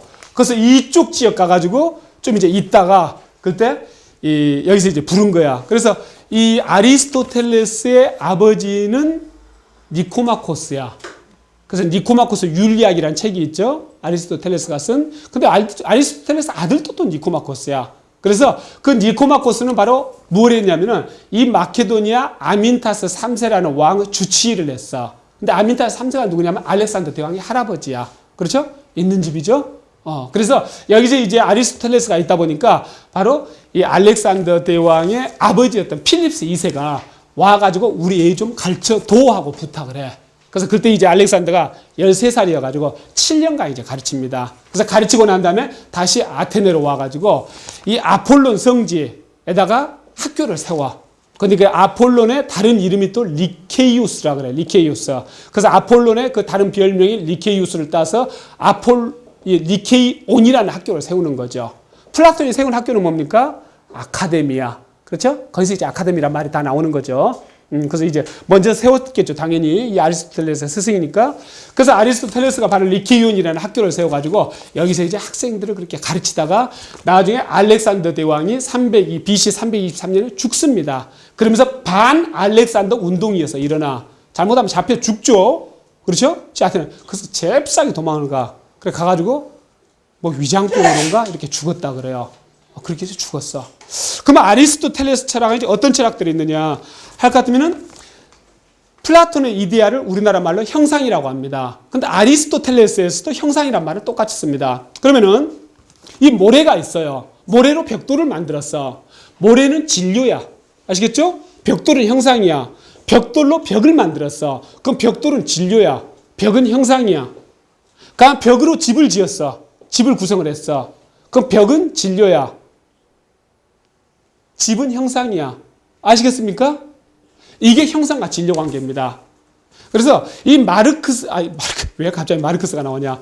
이 플라톤에서 형상 또는 이데아라는 것은 우리 눈에 보이지 않는 이 개념 속에만 있는 거예요. 그러니까 우리 눈에 보이는 것들이 다 뭡니까? 형상의 모조품들이야. 아시겠죠? 형상과 모조품, 눈에 보이지 않는 개념인 형상과 모조품으로 이렇게 구분이 돼. 그런데 아리스토텔레스에 있어서 형상과 진료란 것은 뭐냐면은 이 매직이 있어요. 이 매직은 플라스틱이야.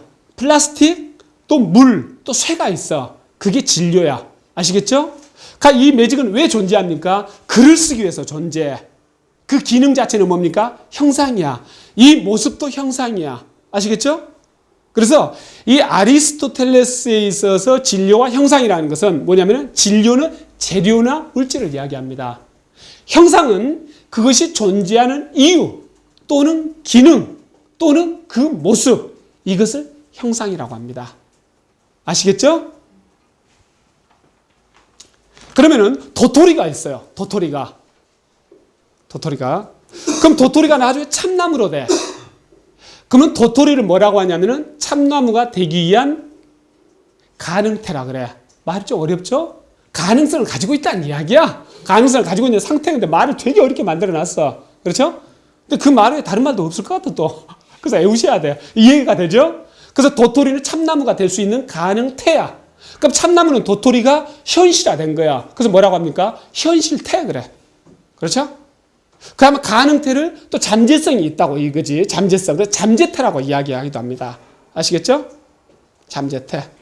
완전태, 잠재태, 현실태, 가능태 이해할 수 있겠죠? 가면 완전태라는 걸 이야기하는데 완전태는 엔텔레키라고 합니다. 엔텔레키. 근데 완전태는 뭐냐? 모든 것들, 이 세상에 존재하는 모든 존재들은 그 존재 이유가 있어. 이것을 완성시키고 싶어 해. 그렇죠? 그 완성된 상태, 이걸 완전태라고 합니다. 그럼 도토리의 완전태는 뭐냐? 참나무가 되는 거야. 그렇죠? 이거 완전태는 뭡니까? 이렇게 만들어지 않고 쓰여지는 거지. 그렇죠? 핸드폰 1억짜리가 있어. 다이아몬드 붙였어. 금 붙였어. 근데 이게 안 돼. 그럼 뭔 태입니까? 아무 태도 아니죠? 그러면 인간의 완전태는 뭘까? 인간이 존재하는 이유를 그대로 드러내. 인간의 완전태는 뭘까요? 행복이라고 합니다. 아리스토텔레스는. 그러면 행복이 구체적으로 뭐냐? 중용을 이야기합니다. 동양에서 뭘 이야기합니까? 중용을 이야기하죠. 아리스토텔레스도 똑같이 중용을 이야기합니다. 그렇죠? 동양에서는 뭐라고 합니까? 과유불급. 과, 지나친 거나 불급, 부족한 거나 마찬가지다. 여기서도 중용을 이야기해요. 그렇죠? 그래서 이 완전태라는 것은 그 존재 이유를 그대로 완성시키는 거. 이걸 완전태라고 한다. 이렇게 아시면 되겠고. 그 다음에 이제 아리스토텔레스는요, 모든 사물의 변화를 네 가지 요인으로 이야기를 합니다. 제가 대리석으로 성모상을 만들어. 대리석으로 성모상을 만드는데 무슨 그 도면이 있어야 되지 않겠습니까? 그렇죠? 도면이 있어야지 차질 없이 성모상을 만들 수가 있겠죠. 그 다음에 이 성모상을 만드는데 왜 성모상을 만드느냐? 만약에 내가 작품으로 내는 거야. 그러면 이렇게 근엄하고 막 자유로운 성모상보다는 약간 익살스러운 성모상. 그렇죠? 뭐 이렇게 하면 더 재밌겠죠? 아니면 집 안에 이렇게 이 데코레이션으로 두려고 그러면 요만하게 만들면 되겠죠? 근데 이번에 성모상은 그게 아니라 밖에다 이렇게 세워놔가지고 많은 사람들이 그 앞에서 이렇게 기도를 할 수 있도록 그런 성모상을 만들고 싶어. 그렇죠? 목적이 있겠죠, 목적이. 성모상 만든 목적. 그러면 성모상이 저절로 성모상이 됩니까? 끌과 망치로 쳐야 되겠죠. 끌과 망치. 그렇죠? 그러면 대리석 자체가 뭐라고 한다? 진료인이라고 합니다. 아까 진료를 뭐라고 했어요? 재료라고 한다고 했죠. 진료인. 그렇죠? 이 도면이 뭡니까? 형상인입니다. 형상인. 완성되고 난 뒤 모습. 그렇죠? 그 다음에 이 목적이 뭡니까? 기도 드리는 거다 쓰고 싶어. 목적인.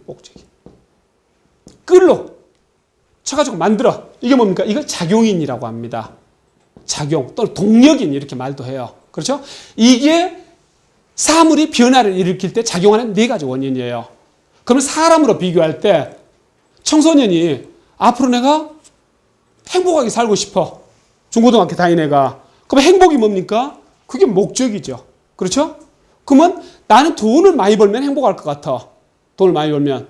그럼 돈 버는 게 뭡니까? 형상이죠. 형상. 그렇죠? 그럼 돈 벌기 위해서 뭘 해야 됩니까? 작용을 해야 되죠. 엄청난 노력을 열심히 해야 되겠죠. 그러면 현재 내 모습. 이렇게 설명을 합니다. 그래서 이게 이제 사요인이에요. 사요인. 그래서 그렇게 되고요. 그 다음에 이제 그 아리스토텔레스는 이제 부동의 동자 개념을 이야기하는데 아까 제가 말씀드렸죠. 이 모래가 벽돌이 돼요. 벽돌이 벽이 돼. 벽이 또 뭐가 됩니까? 집이 돼. 또 집이 뭐가 돼요? 그러니까 진료와 형상이 계속 맞물려 가는 거예요. 그러면 저 끝까지 형상, 더 이상 바뀌지 않는 형상이 있을 거예요. 아시겠습니까? 그게 신의 개념으로 갑니다. 그럼 진료에 쭉 진료로 가는 거죠. 그렇죠? 그럼 더 이상 바뀌지 않은 진료가 있을 거예요. 그게 만물의 가장 근본 요소가 되는 거죠. 만물의 근본 요소. 그걸 보고 제1진료라고 합니다. 더 이상 바뀌지 않는 진료. 그래서 제1진료에 플러스 더운 것 또는 찬 것, 고박이 젖은 것 또는 건조한 것. 이게 되어가지고 뭐가 나오냐면은 물, 불, 흙, 공기, 사원소가 나온다고 설명을 하고 있습니다. 그렇죠? 그러면 물, 불, 흙, 공기가 서로 사랑하면 뭉치고 서로 미워하면 서로 떨어지는 거예요. 그렇게 하면서 모든 요소들을 만들어내요. 그렇죠? 그러면 우리가 보고 있는 플라스틱과 금과 은은 어떻습니까? 어디선가 이렇게 막 바꾸다 보면 서로 만날 거 아닙니까?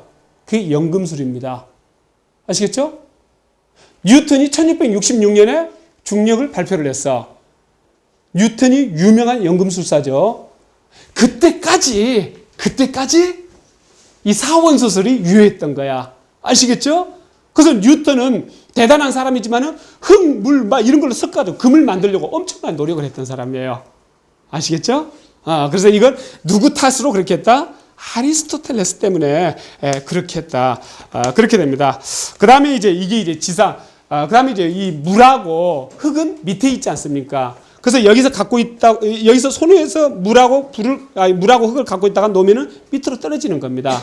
그다음에 공기하고 불은 밑에서 잡고 있다가 손으로 놓을 것 같으면 위로 올라갑니다. 이걸 운동이라고 합니다. 아시겠죠? 그래서 물하고 흙은 밑으로 떨어져. 그 직선 운동을 하는 거야. 달 밑에서는. 달 위는 뭡니까? 완전한 원 운동을 한다고 주장했던 게 바로 아리스토텔레스의 철학입니다. 이 정도로 아리스토텔레스 철학 마치고요. 이 정도로 마치겠습니다.